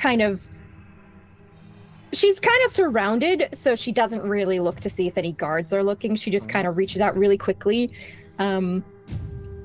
And just like hand on the, I guess, where their little chest or belly would be, and just sends the force that way. So there's probably not too much outer magic going on, but you could see, if you were close up like the other two are, like a shockwave go up her arm. Yeah, almost like a railgun effect down the arm. Yeah. Almost like blue lightning, just directly into the heart, actually, which she should have known better, but I was going... Up here? Yes, that one. Okay, it immediately, as you shock it, it just seizes up and falls limp on the ground. Yep, and that is probably gonna be her. Yeah, that's gonna be her whole move. That's it. So we're back on the top of a new round. This leech over here is going to circle around. Oh no! To seeing what Mirelle just did, is going to try to go for you. Good. It is an 8 to hit. It will not hit. No, it tries again, but you manage to fend it off. Your unseen armor protecting you to some degree. Also, the flowing cloak creating like a very faint illusion of a larger body, and it's just struggling to find purchase on you. She just hisses at it. Why are you making me do this? And it doesn't really make much of a reaction back. Yeah, it doesn't comment. Forrest, Mm-hmm. 16 to hit. Nope, doesn't hit. Nope, you manage to hold your shield up. You block it from making contact. And Tinker, it is your go. With Trish up next. Seeing Morel cast a real shocking grasp, Tinker's now kind of embarrassed. His little joy buzzers aren't working. So he's sort of like, Aw. work, damn it! And he goes out to grab at the one in front of him again. Go for it. With a 19 to hit. 19 definitely hits, yes. Yeah, so he just this time he accidentally reaches in and do these creatures have tongues? Jesse? Is No. there like a no? Okay, well then No. he doesn't do that then. He just latches on and just sort of holds on, and you can't see any electricity, but it starts convulsing, and then it starts smoking, and then it starts spelling quite well done. And Tinker lets go. Like, right. Who likes You eel? roll damage for it. You Max roll damage, 1 for 8. Oh, there we Max go. damage. It is well Ring done. is immediately cooked. These joy buzzers were not made for children. In all honesty. It's like it didn't They go were off the made first time, so for it had that children residual sized charge in there, right? yeah, Oh. like it just had this buildup of shock inside it. Just hope you don't waiting have a to go. pacemaker. Yeah. Trish, it is your go now, and you can see only one of the tender leeches that had surrounded your friends are still alive. The others lay on the ground, either sliced open by Forrest or electrocuted and broiled by the other two nearby. So from the angle that Trish is at, because Tinker is so small, and I love the icon size compared to Forest to Tinker. I We've love got a it nice so little stack immensely. going, don't we? Trish is going to move right up to the next one, thinking that she's here to defend Tinker. Without a thought this time, she's gonna go straight in for the stab with her rapier, Kill. which is a 19. 19 hits. Roll okay. for damage. Rolling for damage with a 7. 7. So you run up, and this one as well, you immediately skewer on your rapier. As you run, you stab it right in front of everyone. And when she sees that Tinker's okay and alive and not even really hurt, she crawls her back into the ball again, crying. Yeah, I told you could do it again. No response, she's crying. And with that, looking around, you still see these dropping, like, from the sky, still a handful here and there. This tender leeches. And then you hear something else. A blood-curdling scream coming from somewhere away from this. As everyone starts looking up, as you see an explosion. The entire balloon carrying this ship explodes, and it starts falling towards the ground. The creature wails as the ship and it all come tumbling down towards all of you. Dive! Run! You all hop away for safety. But then, nothing.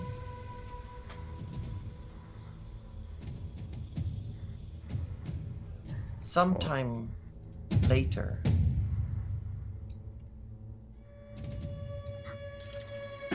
you all start coming to. I would like everyone to make Constitution saving throws. Are you sure? Because that's not really my strong suit. 90. Sucks to be you then. 13? 12? 18. 18. Forrest. You wake up to the sound of people.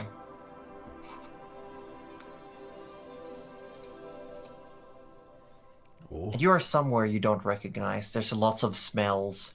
It smells like herbs, disinfectants, but also fire, like a campsite.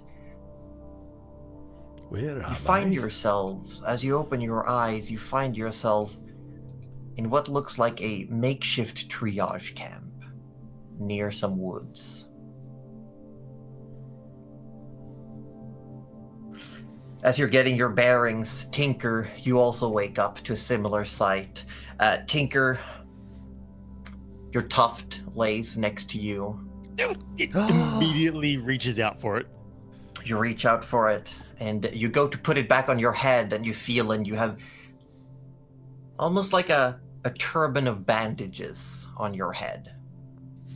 He puts it on top of the turban. Yeah, and you look over and you see Forrest. Forrest, your armor is laying next to you. And you have also, you look like you have this massive, almost like covered in bandages, in compresses over your chest. You feel, both of you feel sore. Ooh. You can see the sun is setting. Looking out, you are inside, not really a tent, but like a roof has been erected, and looking around you have multiple people are just like oohing and awing, rolling. You see, laying not too far away, you also see Mirelle. That was what I was going to ask. Yeah, you see Mirelle. Her mask is laying next to her. You can see that she has her cloak is rolled up as well, and she has been bandaged up. She's got a splint on one of her legs, and you also see laying next to Tinker. And Tinker, you look over and you see Trish, but in her Reija guise. You all see for the first time this deep purple with silvery gray, maybe hair, maybe some form of growths. This young woman, for lack of better terms, Never met them. laying next to Tinker, and she's got the same clothes that the Trish individual was wearing. Oh, and, so the clothes match. The clothes match. Oh. Okay. And she's just laying there, and currently she's being cared for. Is she somewhat conscious? No, Mirelle comes to consciousness before you. Oh, okay. Okay. And So Mirelle, you wake up, and immediately one of the first things you realize is that you don't have the sort of like blinding of your mask. You can tell immediately that you have full view. So your mask is not on your face. And she just kind of, she sits up. It probably hurts a lot. She does it hurts. anyway. And you definitely feel like, Can I ask how long after Forrest woke up did Morel wake up? Maybe a handful of minutes. And can he stand? He can. Then when Morel wakes up, it's just Forrest's face. Is he like squatting over her? Yeah, looking very concerned. She honestly, she like opens her eyes, and her first reflex is to like lash out, and then she doesn't because she recognizes in time. But she's go And you see his like his face turn from like worry to like just happiness that you're like, are you all right? I'm fine. And she's like feeling around, looking around, sitting up with a lot of pain, but gritting her teeth. Your cloak is folded neatly next to you, and the mask is laying on top of it, and your boots are also sorted there. And you see there's everyone in this large triage tent has the same treatment, where all their personal effects are just laying next to them. I will say this is where we're going to introduce the audience as well to some new mechanics that we have for this campaign, because all of you have been wounded. Yep. Now, this is almost like a temporary debuff. It is a variation of ability score damage, where their modifiers have been lowered, but their scores haven't. So this feature cannot kill a PC, but it is a debuff. Forest, you have taken a wound to your constitution. Because you're just all around. You may have in your last moment tried to protect Mirel with your body, so you have taken more of a scattered out all over damage on your body. But you feel like you can move. You have your strength, but everything just aches a little bit. Tinker, you took a nasty blow to the head, and you have an intelligence wound. You feel a bit dizzy. Your head is a bit muddled. Every now and then you get like these light flashes in your eyes. Mirel, you have taken a dexterity wound. As you start to feel like you probably haven't broken the leg, but it feels sprained.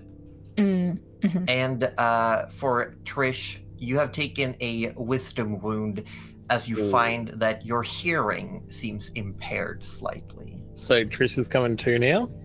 Yes. So Trish, out of just reaction, does a breath weapon towards the sky. Just in just like waking up, scared, shocked, and does this massive breath weapon to the sky, making a hole in the roof. With a silent scream, a part of this canvas roof just breaks open from an invisible force. And then as Trisha wakes up, seeing everyone staring at her, she then finds the blankets and hide underneath it. That's all you see of Trish. Yeah. Mirel has very stubbornly put the mask and like put the cloak like as much as it will go on while she's still sitting, and looks when Trish does the breath weapon, takes in everything, and tries to get out of bed. Yeah, you definitely can. You feel that your leg hurts an awful lot, but you can. You're almost on the ground on these very low cots, almost. But you get up stumbling. Maybe Forrest helps you up. Maybe you catch yourself on something available, and you can see that you're in what can only be described as early sunset currently. Tinker, after Trish buries herself in the covers, Tinker will get up and kind of wobble on over. On her clothes, like her possessions, is her sort of amulet there? Or necklace, sorry? Yep. Yeah, I would assume so, yes. Yeah. Tinker would sort of pick it up and kind of like shove it under the covers, saying like, Now, Tinker, you're amongst... Looks around. Non-threatening people now. So all of a sudden, Tinker's hand comes into under the covers with your necklace. Trish grabs it with such force you would not imagine, and just let's go. Puts it on and sort of pokes her head out and goes, "What happened?" Oh, to the roof. You blew a hole in it. No, why am I here? I don't know. Trish At looks this over. point, you hear some heavy footsteps nearing. You see a large dwarven woman. She stands a bit shorter than Forrest. She's wearing what looks very much like a surgical outfit. She's got some patches and marks on her clothes to signal that she is some form of physician or medic. Walks up. Oh, hello, everybody. I'm glad to see you all woke up. How are we feeling? Nervous. Suspicious. Sore. Oh? I want to go. I'm with You her. want to go? Are you sure? I will not stop you, but I feel like you might want to take it easy for a moment. How easy? Well, all things considered, I would prefer it if you took the night to think on it and make sure you feel ready before you make your way. It's hard to tell how long-lasting these damages can be. You were all very lucky to not be immediately in the vicinity of the incident. What happened? Well, I don't know too much myself, but it seems that the hunter's balloon exploded. I won't try to give my own opinion about it. That is not my expertise. And the Leviathan and the ship itself fell down into the city. It mostly crashed to the northern side of the theater. Smeltville is very horribly affected. Part of the city has been quarantined off. You've only been out for a few hours, my dears.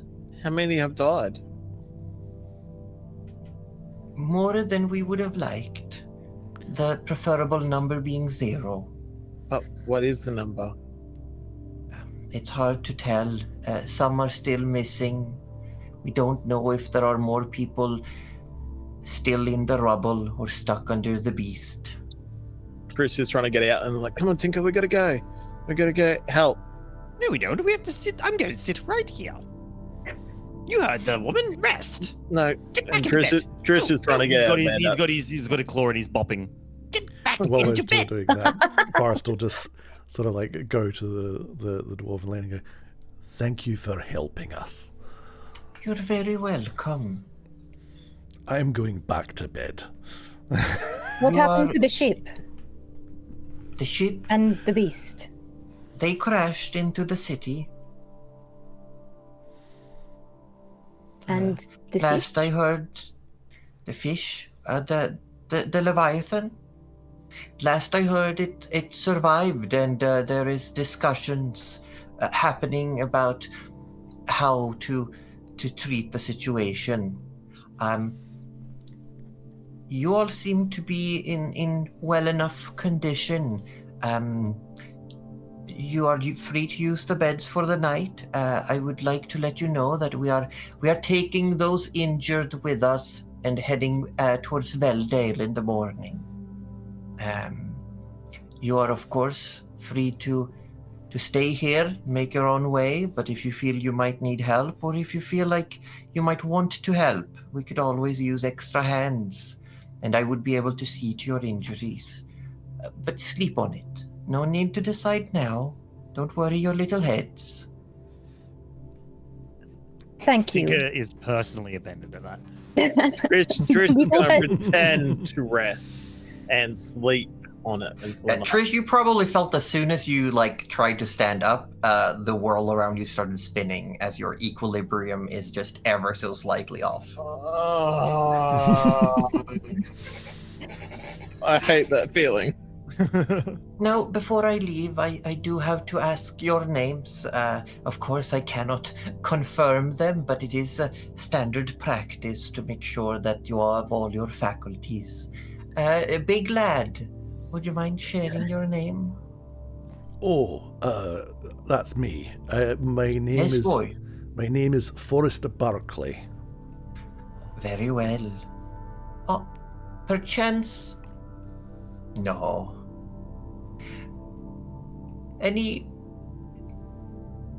Where are you from?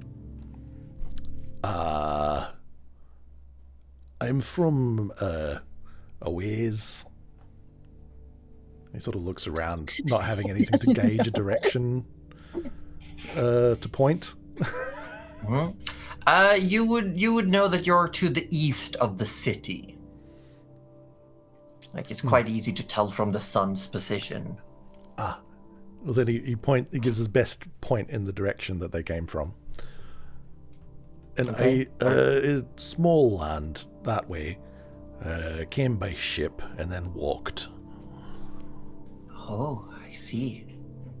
Well, just your name sounded familiar. Oh, do you know Eobard? I was going to ask, but you didn't quite look like Eobard. Mirel, someone knows him. Well, not personally. No. Do you know where he is? No. Oh, But I've heard the name. It's quite famous. famous. Eobard. Yes. What's that? Well, in the right side, lots of people know his name around here. Oh, yes. He's very, very, An old very friend good. of mine told me about an Eobard Barclay. Yes, that's him. That's the one. Ah, Do you know well, where it was he great is? to meet you. No, I do not. Oh, We'll get more information, Forrest. can I talk Thank to you you. later? Sure. Just come find me if you need me, though I will be leaving with the ill and infirm tomorrow morning. Oh, because I'm trying to Yes. find him, you see, if there is anything that Ah. can... I don't know where to look, though. I've Well, been looking... if you stay behind, I will say a friend of mine used to have a shop in town. Bear Bar. Bear Bar. Bear Look Bar. for Bear Bar. Bear Bar used to know an Eobard. Bar. Yes, Bear Bar. I'll remember. good. I'll Now, remember. yes, young woman, would you like to share your name? Mirelle. You. Mirelle? Just Mirelle. All right. Just Mirelle. Yes. I didn't want to pry, but your backpack seemed agitated. And she opens the flap, and a little cat slips out and up into her arms. Eleonora! I figured as much. I'll see to it that we maybe find something for the wee one to eat. She okay? She'll be fine. Fish would be nice. Fish, I will see what I can do. We will be serving food in a short while for everyone.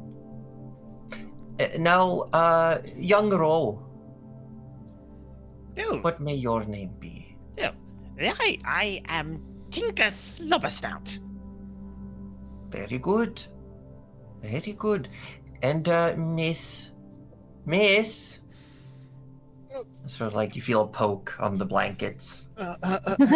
You talking about me? Yes, I need just to ask you a few questions and see your face to make sure you're doing well. Are you all right? Any problems? No problems. I'm okay. And hides under the blanket. I see. You see, like this physician like takes out a little pen and a pad and writes a note. Her name is Trish, if that is what you Ah. needed. Yes, but I would have liked to hear it from her. Trish, are you all right? How do you know my name? Your friends told me. Not You should have friends. told people my name. More of like a annoyed acquaintance, more like it. Your annoyed acquaintance told me your name. Tinker, shut up. No. Okay, And you could can see a shuffle from like facing towards like Tinker to the other side, like under the blanket. Mr. Tinker, could you corroborate if Trish seems to be in all of her faculties? Yeah, this seems about normal.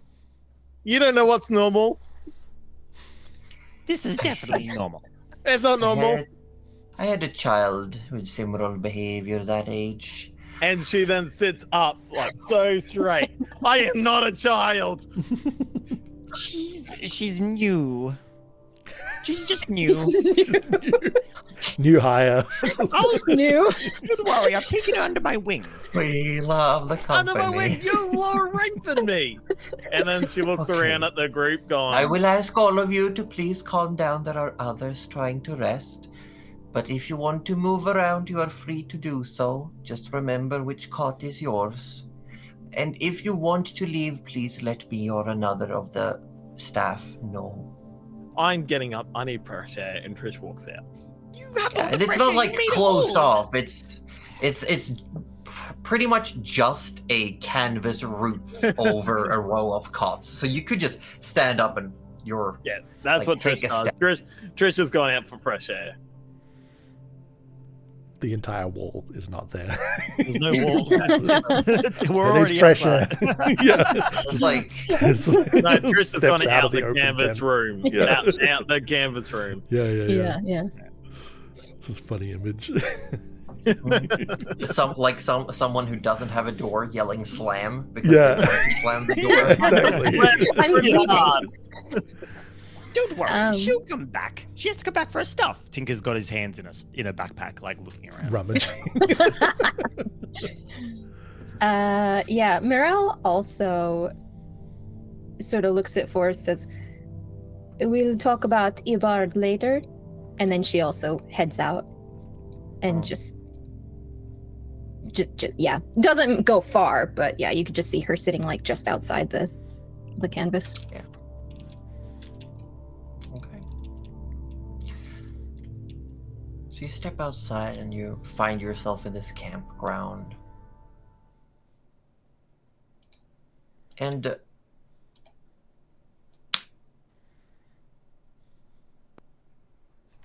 Mirelle, as you've stepped out, you can see smoke racing towards the sky on the other side of the city walls. You can hear bird songs. You can hear the hubbub of people moving about. You get the sense that you are all in the area of a lower priority. There's shouting and there's crying. There's people who have had much more severe injuries than all of you. You definitely spot someone who's just had to say goodbye to a loved one who may have passed from their injuries. What is going through Mirelle's mind currently? Mirelle is having a tug of war currently in her mind between there's a lot of destruction and sadness around her, and she obviously doesn't want to see people hurting like that. And then there's this little nagging thought in the back of her mind that says they deserved it. Yeah. Oh.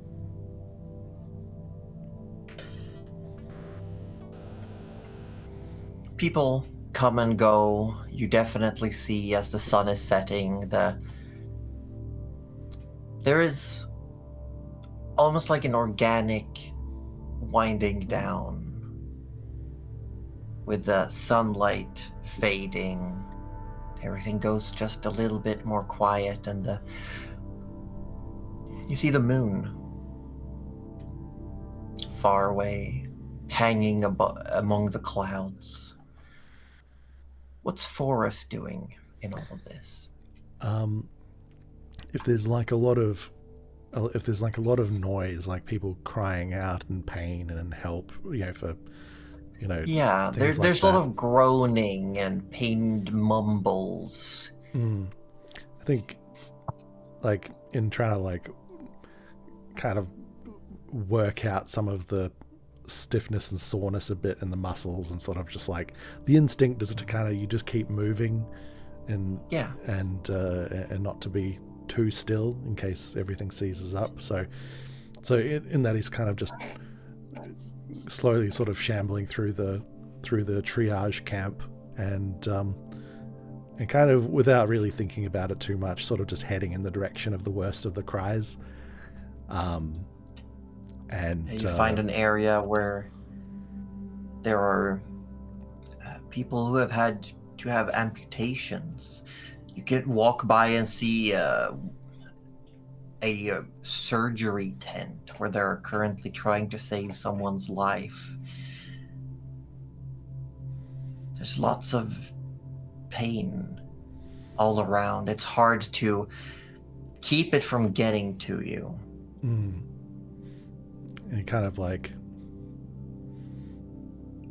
he feels the pain as he's sort of like, as he hears it. He doesn't like to feel and hear people in pain, and sort of just wants to sort of go and provide what comforts he can. It's kind of just the instinct that drives him. And so he would make his way into, like, perhaps the surgery tent or something where the people are really sort of like the worst of it, you know.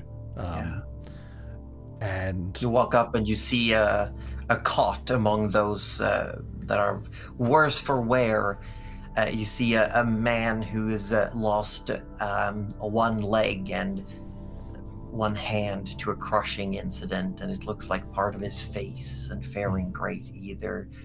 He seems to currently be under some form of anesthetic, and he's just breathing, rasping, and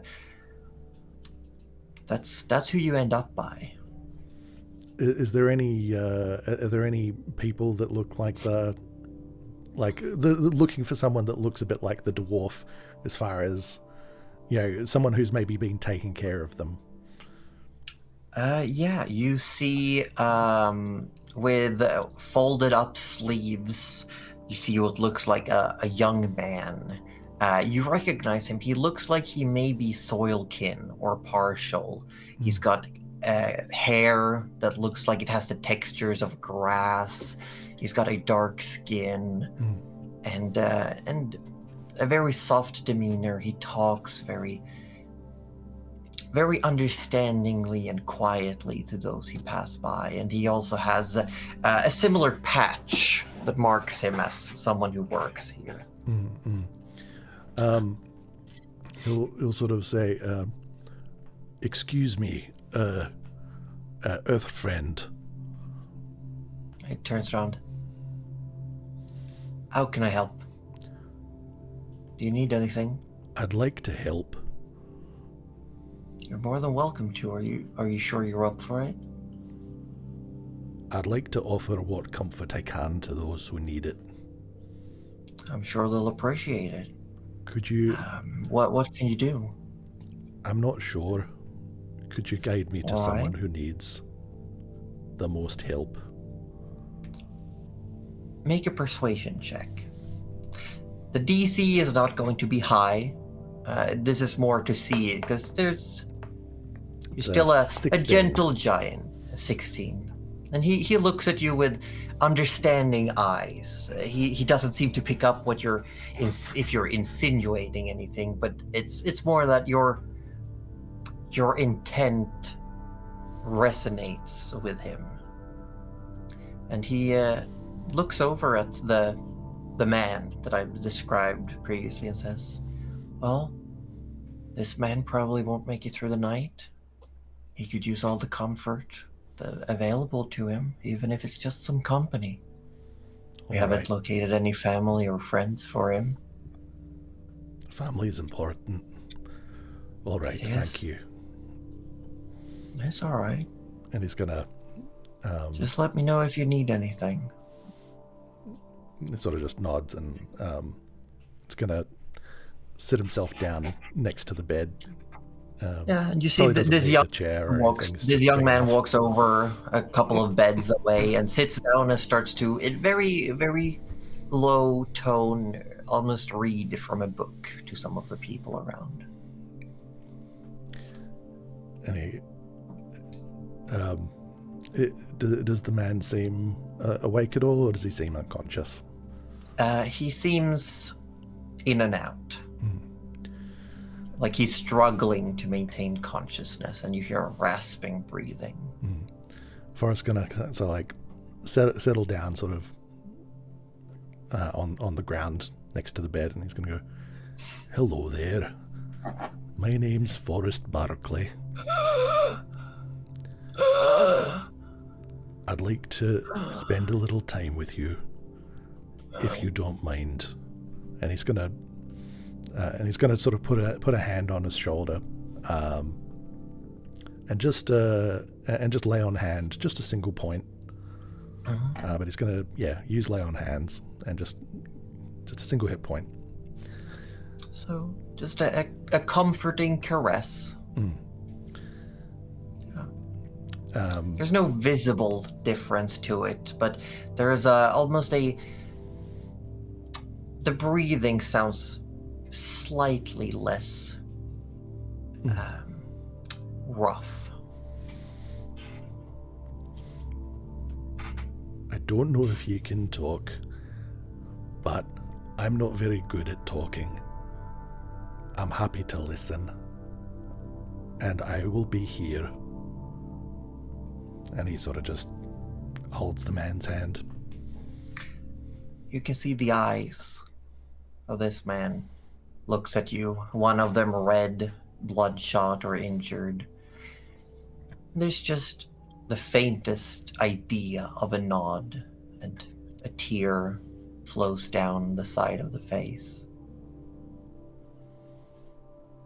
And a struggling arm reaches, like trying to reach a hand towards you, but the body doesn't want to. As Forrest sits there, what is Trish doing? You've walked away a bit. So Trish has made her way outside. She's probably turned around and seen Morale at this point. And just starts like pacing near Morale and goes, "What is that road thinking? Like, why did I go do that? I came and stabbed someone. I mean, why did I do that? Like, what? Who is he? He doesn't deserve me going to save him. Like, I don't know how you know him. And Morale, don't you believe that this is the point? Don't you think? No, I don't know why. She's pacing back and forth, like she's freaking out hardcore in front of Morale, just talking to herself, gone, like, I never wanted to kill a person. I never wanted to kill those things. I never killed anyone. Morale, have you killed anyone? I bet you haven't killed anyone. Tinker, I don't know what he was thinking, why are we in the city? Why? I was just here for food. Why? You think very loudly.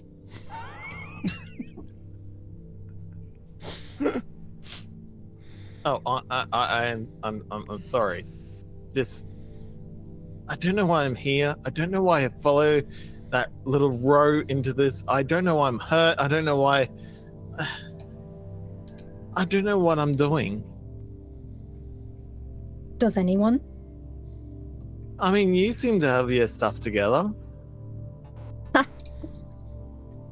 All right. I do not, but I appreciate it. I mean, look at you. You're all cool. You got a cool mask, and I mean, all I got is this, and she grabs her like curse, but then she sort of like passively slides across her chest and down to her hip, like trying to play it off a little. I was not reaching for anything. You seem Nothing you seem about very me fixated special. on the mask. Do you also want a mask? They're not hard to come by. Trish just shows a little bit of her tail and then goes, "It's more than a mask that I need," and hides it again. Oh, I thought she put the necklace back on. Okay, no, she's got No. She's got the necklace on. It's just, yeah, she just... She's shown a little bit. I see. Why are you trying to hide yourself? Because people aren't welcomed, and this little runt of a row in there is causing me all these problems that I never thought I would have. This is the first time I'm out in the world. Why am I getting hurt because of this? And she starts getting really agitated and everything again, like starts pacing, going, I don't understand. Trish, just a moment. Come sit. And she pats the ground next to her. She very hesitantly sits next to you.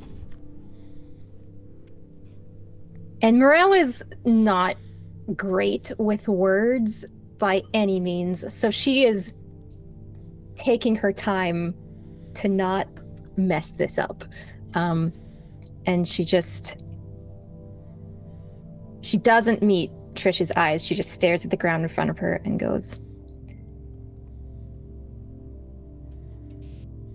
I think it is very admirable that you show your face when there are not many people like you.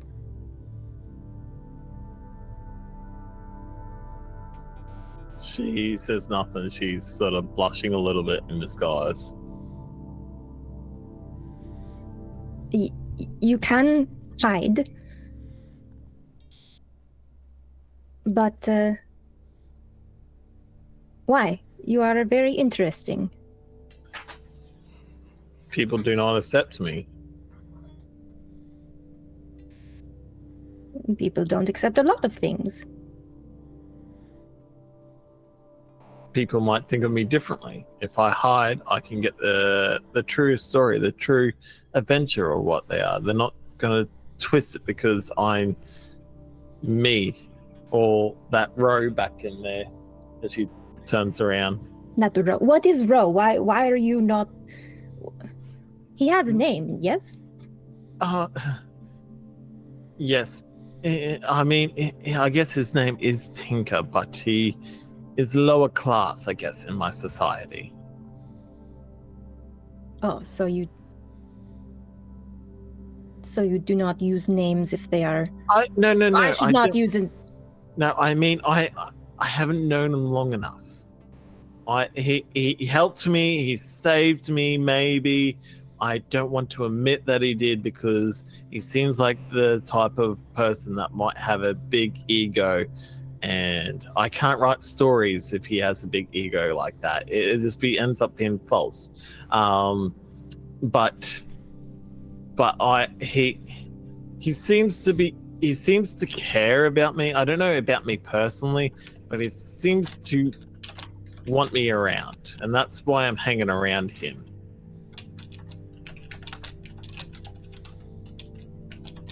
He seems nice. I think you mean unique.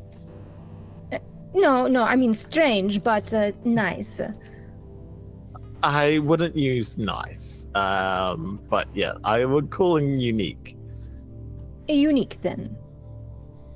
But how do you do it? You seem so cool with a mask, and do you have your cloak on at this point? Like, yes, she does. Okay. She probably has the hood up too. I mean, you can definitely see her hair would be spilling out. You could see that much. So could I tell she's like some sort of elf in sort of race? Probably not. But it's not like she hides her ears or anything. It's just that the cloak might be covering Could them. Trish Yeah. sort of like investigate or perception that? I would say Go if for the it. hood is the hood up, like having the cloak on and having Yeah, the hood was up. going to be up, but I don't mind if it's slipping. I don't really. No, I would Yeah. say it's like even in this world, it is hard to tell who's of what ancestry sometimes. But it is clear that Mirel is partially Lunarkin, but you wouldn't know any exact details. That could be anything from one of her parents was a full Lunarkin and the other wasn't, or both of them were partial, or she's just got that little extra tip to the ears that just says there's a little bit in there somewhere. So Trish goes, look, I can see you're not exactly the same as everyone else, but yet you seem to hide it or hide yourself. And the way you do it just seems so cool, where I seem to be hiding it out of a shame. I just want to be like you, where you don't seem to care. How do you know that I do not care? It comes off that way. Do you not care? You do care. Oh my god! And she's sounding a fangirl, like trying to hold your hands. You do care. You do. And she's like trying to like not have her hands held. You do care. Tell me. As we have that moment of Trish trying to bond with Mirel, Mirel trying not to have an experience. Tinker, you're not too far away.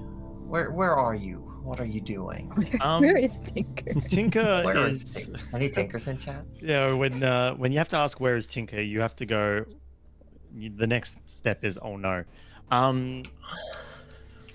Tinker is he's wandering around the tents and he's gotten his hands on a doctor's coat.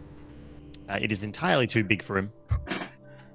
And he's walking around and he's looking when he finds someone with an injury that's particularly interesting, he's kind of coming up to them and goes, "Oh, what do we have here?" And he's sort of like, looking at people and writing notes in his book and sort of like tapping legs and injuries and things like that.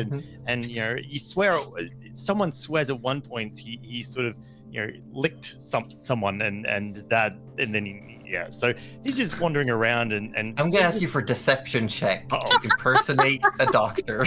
I mean, Tinker's his doctor's coat is 2 times too big for him, so this is you look. Disadvantage. So what are we doing? Deception?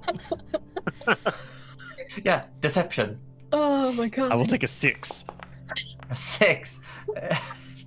Like everyone's looking at you like what is this person doing?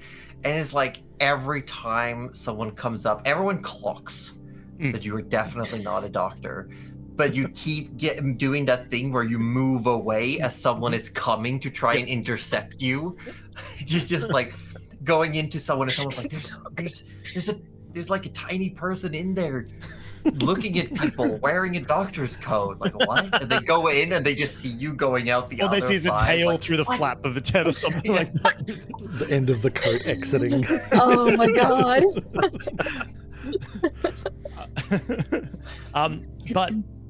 But what he does find is he finds someone he gets there and one of their wounds is freshly opened and is bleeding and there's no one around sort of to call or help quickly. So like he did in the middle, this time he sort of like you see him sort of like roll his tongue around his mouth a little bit and he jabs a finger up there, pulls a finger out and there's like one little drop of his saliva and he just sort of wipes it across the wound. Little bit of burning, but the person immediately goes, what are you doing? No. But then the wound is closed and they are no longer bleeding out. And just as you do that, someone comes up. What's happening? What's going on in here? And they see like the cauterized wound as you're walking away. Like, Gone Hawkeye. what my god. What is happening? Just looking at you, and at this point, there's like 4 or 5 other nurses that have gathered, and are like, do we stop him? He's doing more good than harm, but he's definitely riling everyone up. He's making sure to do just enough more good than annoyance. Yeah, Harm he would never do harm. You hear them talking, and there's a moment where Tinker, you may, like, if you look over your shoulder, you'll see that one of these people have started tailing you, and they're just like keeping an eye on you. And You got a you eventually come to the very end of this triage camp, and you see Forrest sitting, holding the hand of a man in a bed. He sort of stops. He kind of looks around, sheds the coat and stuffs it under someone's pillow, and kind of comes up and Immediately someone runs up, takes it, like dusts it off and walk away. There's a few burn marks and holes in it as well. Definitely. The And, collar is just messed up. And you definitely ripped a seam so your tail could stick out comfortably. Yeah. So he sort of sees Forrest doing that and kind of like walks on over and he pulls up a chair very noisily and sort of plonks down on the other side of this guy and sort of looks up at Forrest. Forrest looks up at you and it's like, oh, hello. Yeah. Hey, big guy. This one doesn't look too good, does he? He's doing his best, aren't you? And it kind of just pats the hand that he's holding. You can see that this man has fallen asleep. Seems like whatever you did, Forrest, gave him enough comfort to at least be able to rest. Try not to be too loud. He's asleep. Tinker looks like he's about to say something, then thinks better of it. And sort of reaches out and grabs the guy's other hand and holds it like Forrest is. You realize quite quickly that there is no other hand. There's a stump at the end He goes of the to arm. grab and then realizes what he's done. He's like, last time I tried to be nice. Gets up off the chair and walks away. Oh, Offended that someone didn't have a hand to grab. He's offended he didn't have it. He couldn't grab a hand. There was no hand to grab. He tried to do something nice. And, Forrest sort of just like twists and sort of watches him walk away, I guess. Like, now if that isn't a meme, I don't know what is.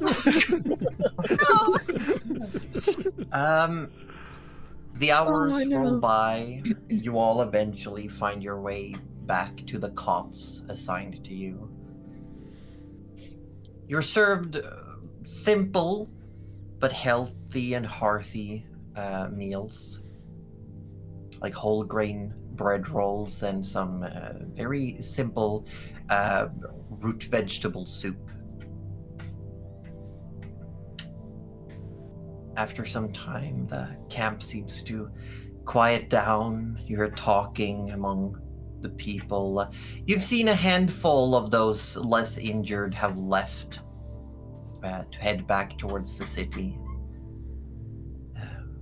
When night falls, does anyone do anything particular before they take this opportunity to rest? So Trish has sort of pulled Tinker to the side and just starts fangirling over Morel.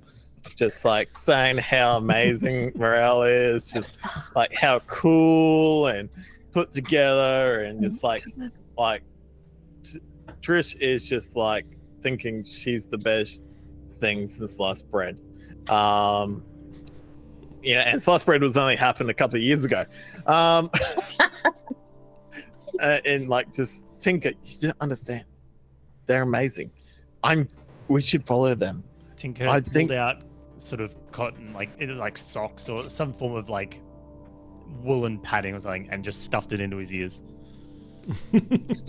And so as Trish is like, we should follow them, I'm assuming Tinker's gone like this, like nodding along, assuming.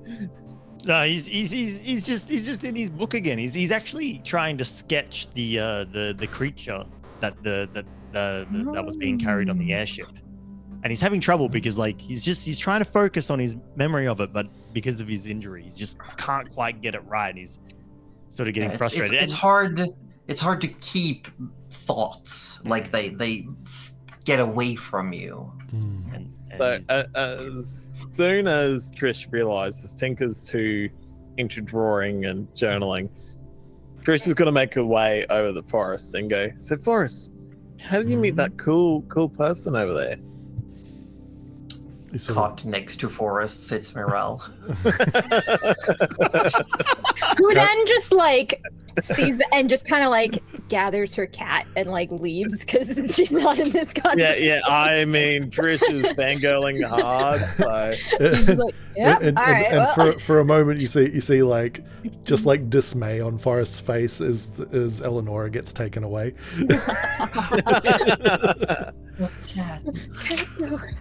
He kind of turns towards Trish and I'm not sure what you mean.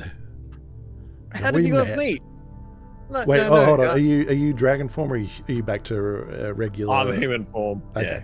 Ah, well then I recognize you. Oh, you again. Yeah, me again. How did you meet her? She seems so cool. Do you mean Morel? Yes. Oh, we met upside down in a tree. Oh, is that? And she gets all reserved and starts blushing. Is that meant to be sexual? I've read that in books. I'm not sure. What do you mean? What do you mean? I don't understand what you mean. I don't Upside down understand what and- you mean. Tinker pulls one of the Oh cotton my God. balls out of his ear and goes, Just stop answering her. It only gets worse. and puts it back in his ear. What does he mean?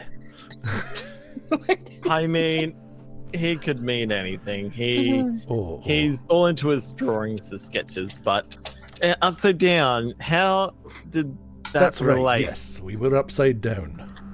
But why? Well, we got tied up. By a monster. I mean, like I said, I've read this in books. Yes, there was a thing. It grabbed us, and we were up in the trees. And then, well, I was up in the trees, and then Morel came, and I said, "Hello, my name's Forrest Barclay." I mean, this is sounding very like this smut book that I read. And she grabs out this very pornographic book. What's a smut book? And goes, "This is the book. I read something like this in this book. This is how you guys met."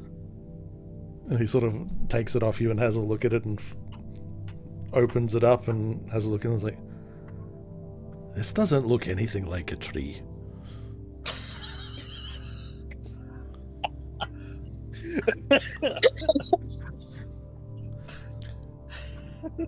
I think you misunderstand. Here, Oh my God. have your book back. Thank you. Look, I read a lot of books. Oh, like that? I mean, anything to tell me about the world. And this is apparently one world I don't know very much about. That's why I was very curious. It seems.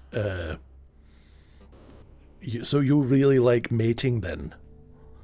Oh, I mean, no, and she gets very shy and backs right off and goes, "No, I mean, not me, but that's how some people meet, I guess." I suppose. I don't know. I have not mated with Morel. Okay. That We were in a seems- tree. Not the right time. Oh, when is the right time? Tinker again pulls I the cotton don't out of his think ear. Again, the more you answer, it just gets worse. I don't know if Tinker has noticed, but Morel is kind of hovering over his shoulder, looking at his sketch, because she was on her way past him, and she noticed him sketching the Leviathan, and you just feel a very soft touch on your shoulder. Oh, Tinker then takes the cotton out of that side. Yes, the one with the cool mask. Yes. Do you mind? And she reaches for the pencil. Oh, no, not at all. It's like this. And she finishes one section that you were having trouble with, and she just, it's like, oh my God, that's what it was, yes. Oh, And then she gives it back and just goes, I've seen a lot of fish, and continues on her way out of the tent. I would have done it better.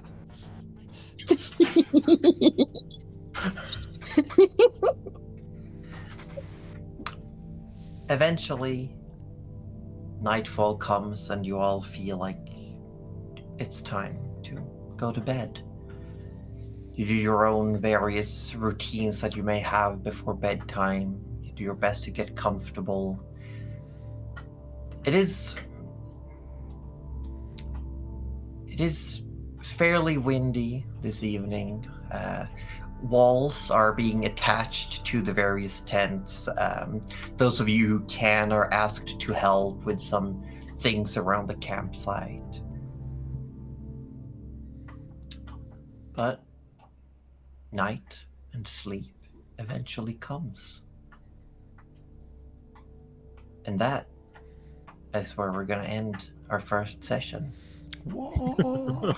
There we go. I love it. Oh my I God, love it. We actually did it. We did it. We We did started it. a new Oh my campaign. God. We did it. New campaign, a Oh, big yes. breath We did it. of relief. We had a Oh, we did it. game. We did it. Episode 1. I will I will say that I told everyone just before the session. Ozzy and Caldy were both like, "Oh, do we have a title for today?" I sure did. You sure did. What was it? A humbling beginning. Ah, Mm. that's It's a good one. Pretty good. A good one. That was pretty good. Yeah. I Trish hope do be on the Moment. book talk. Oh my god. She'll be on the book talk. I feel like Morel was right to leave that conversation. Yes. she made the Poor right Forrest. call. Yeah, A very confused Forrest. yeah. Forrest just like, that's not a tree. That's not a tree. That's not a tree. What? It's a mushroom. Oh my god. Gosh. But I hope everyone had a good time. We do have a couple of minutes left. So if people have any quick little questions, we could probably take some before we have to say goodbye for this time. Oh, by the way, you all level up. What? Oh! Holy shit! But we're gonna handle that off stream. Yes. Okay. Yes. But that I makes sense. just wanted you to feel like it was important for the way I had set things up that we were level 1 at first, and then this is your first milestone. Just- Oh, I that's so mean, exciting. I was surprised Trish killed 2 tentacles. Things. Yeah. Me I too. think you when we come to just hit accuracy, Trish went 100%. Yeah, Trish did not miss, and She it doesn't was. miss. I mean, she hates that she's not missing. Look, Trish may not like killing things, but she's very good at it. it. She's good So at far, Yeah. pretty efficient. Yeah. Imagine hate my killing things, but being good at it. I just love the fact that you were like, I'm gonna injure it. And not Kills kill it. it. Shank. Uh-huh. Yup. Yeah, absolutely. Tell me I get another hit point. Damn it! We will talk Beautiful. about I will say don't do much with your leveling up stuff. We will won't. talk about things through the week. I just wanted a hit Um, point. That's all I wanted. You will Yes. definitely get at least 1 hit point. That's guaranteed. Yes. You can't get less than 1 hit point. Yes! Okay, we love that. Oh, we had a question Yes. from Donk. We have a question. Don't We love questions. send us a question. Oh, yes? What was the question? And I will say, since we have Feline Trickster in here, again, huge shout out to all the artists we work with. Shout out to Denny, who's Yes. made our overlay borders and nameplates. Shout out to Himiko Designs on the app formerly known as Twitter for our logo. Shout out to Feline Trickster for our character arts. They are gorgeous. We love And them. shout out to Top Banana, who's made this background and the intro. And we love backgrounds. them. We And love shout out everyone. to Mud Bucket Guy, who made us the He's custom Oh, hey. intro music. Speaking of intro, did people want to see it again? Do I people mean, want Or to see why the people who video missed again? it at the beginning? Maybe Who wanna- wants to see the intro? wants to One's see the in intro chat if video? you want to see the intro video. Yeah, one's in That's chat. right. Let's go. Almost One's in accidentally chat put if it you wanna see two. the intro Oh my video. god. While we're doing that, Donk's question is in chat amongst the Oh. shout outs if you want. Oh, I'm yeah, sorry, what was I- it? What, I didn't catch it. Yes.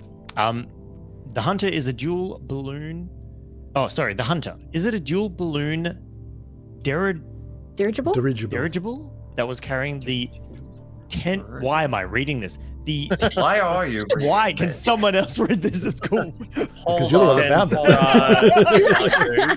The Hunter's a dual Is balloon it a dirigible dual balloon that was carrying that the was carrying the Tendralagos. Tendralagos Yeah. underneath in a net or a single blimp design with the He pinned it.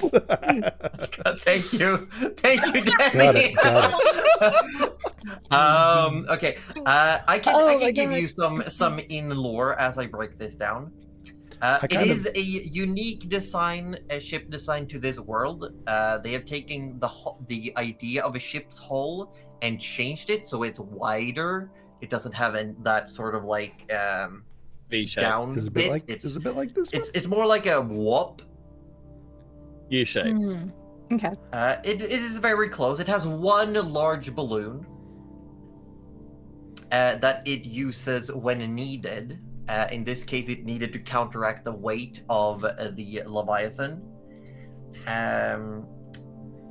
And we also had the Tendrilagos was it's Tendril, and then AGOZ.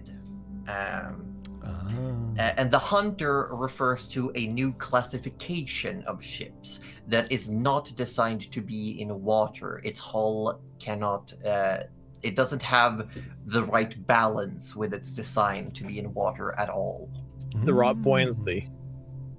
Yeah, it doesn't have that, what's it called? Like V funnel shape. It's a V shape. It's almost flat underneath. It'd probably be okay in rivers. Yes, but it will very easily tip over. Yes. U-shaped boats with V-shaped boats. It has a balloon. Well, in this world, there are things that let you fly.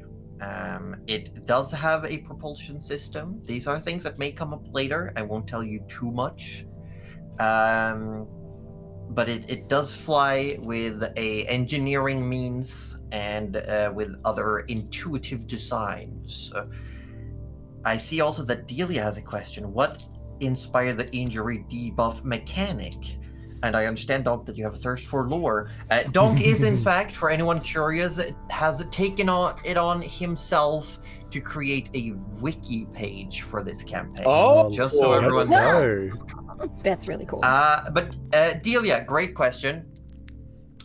This is because I want there to be some form of injury mechanic that is not so specific and debilitating that it ruins the fun.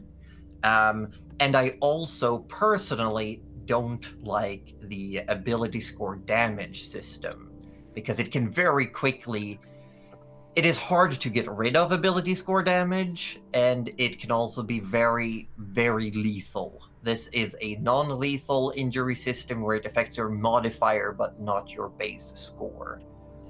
It is also very temporary. If we would have permanent injuries, they are not part of this mechanic. That would instead be something that we do narratively. So there are ways for the characters to get rid of these injuries very quickly if they would like to. The way that I've designed it is that you can choose to when you take a long rest, you can choose to not recover any hit dice and instead remove one wound or injury.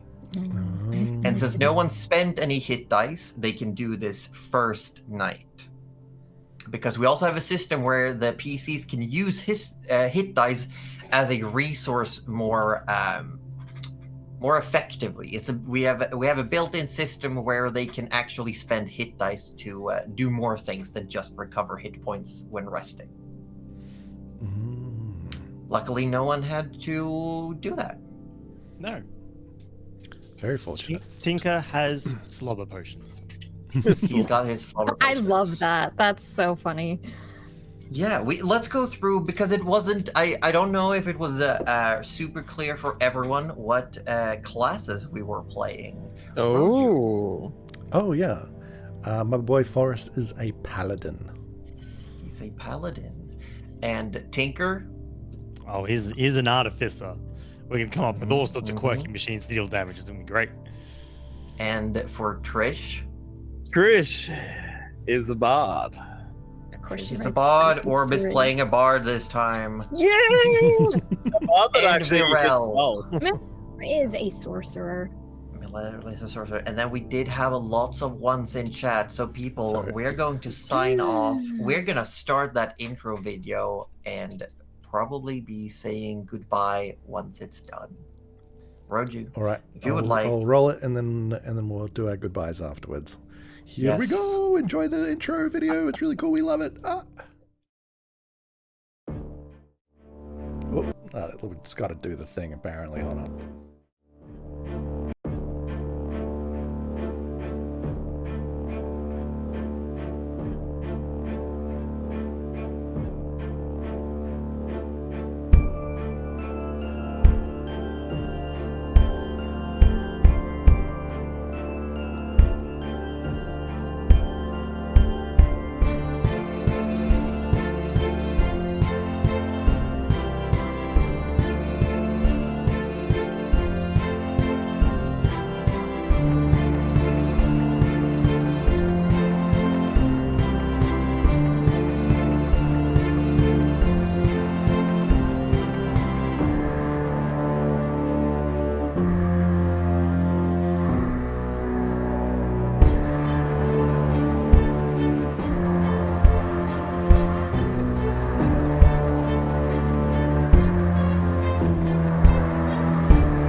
Whoa, there it is.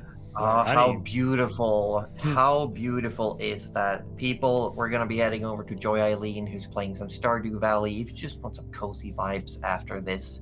Personally, I've had an emotional roller coaster, and I'm going to be getting me some food. Oh, food. Oh, food sounds great, actually. I need to get Food myself sounds some great. dinner as well. So No, what the heck? sounds like a plan. Just food, you know? Just food. Mhm. So everyone, D&D is back. We will see you next Sunday for session 2. Tune in tomorrow for the boys doing shenanigans. And everyone, thank you so much for being here with us for this launch. Now I think it's time for us to say goodbye. Bye.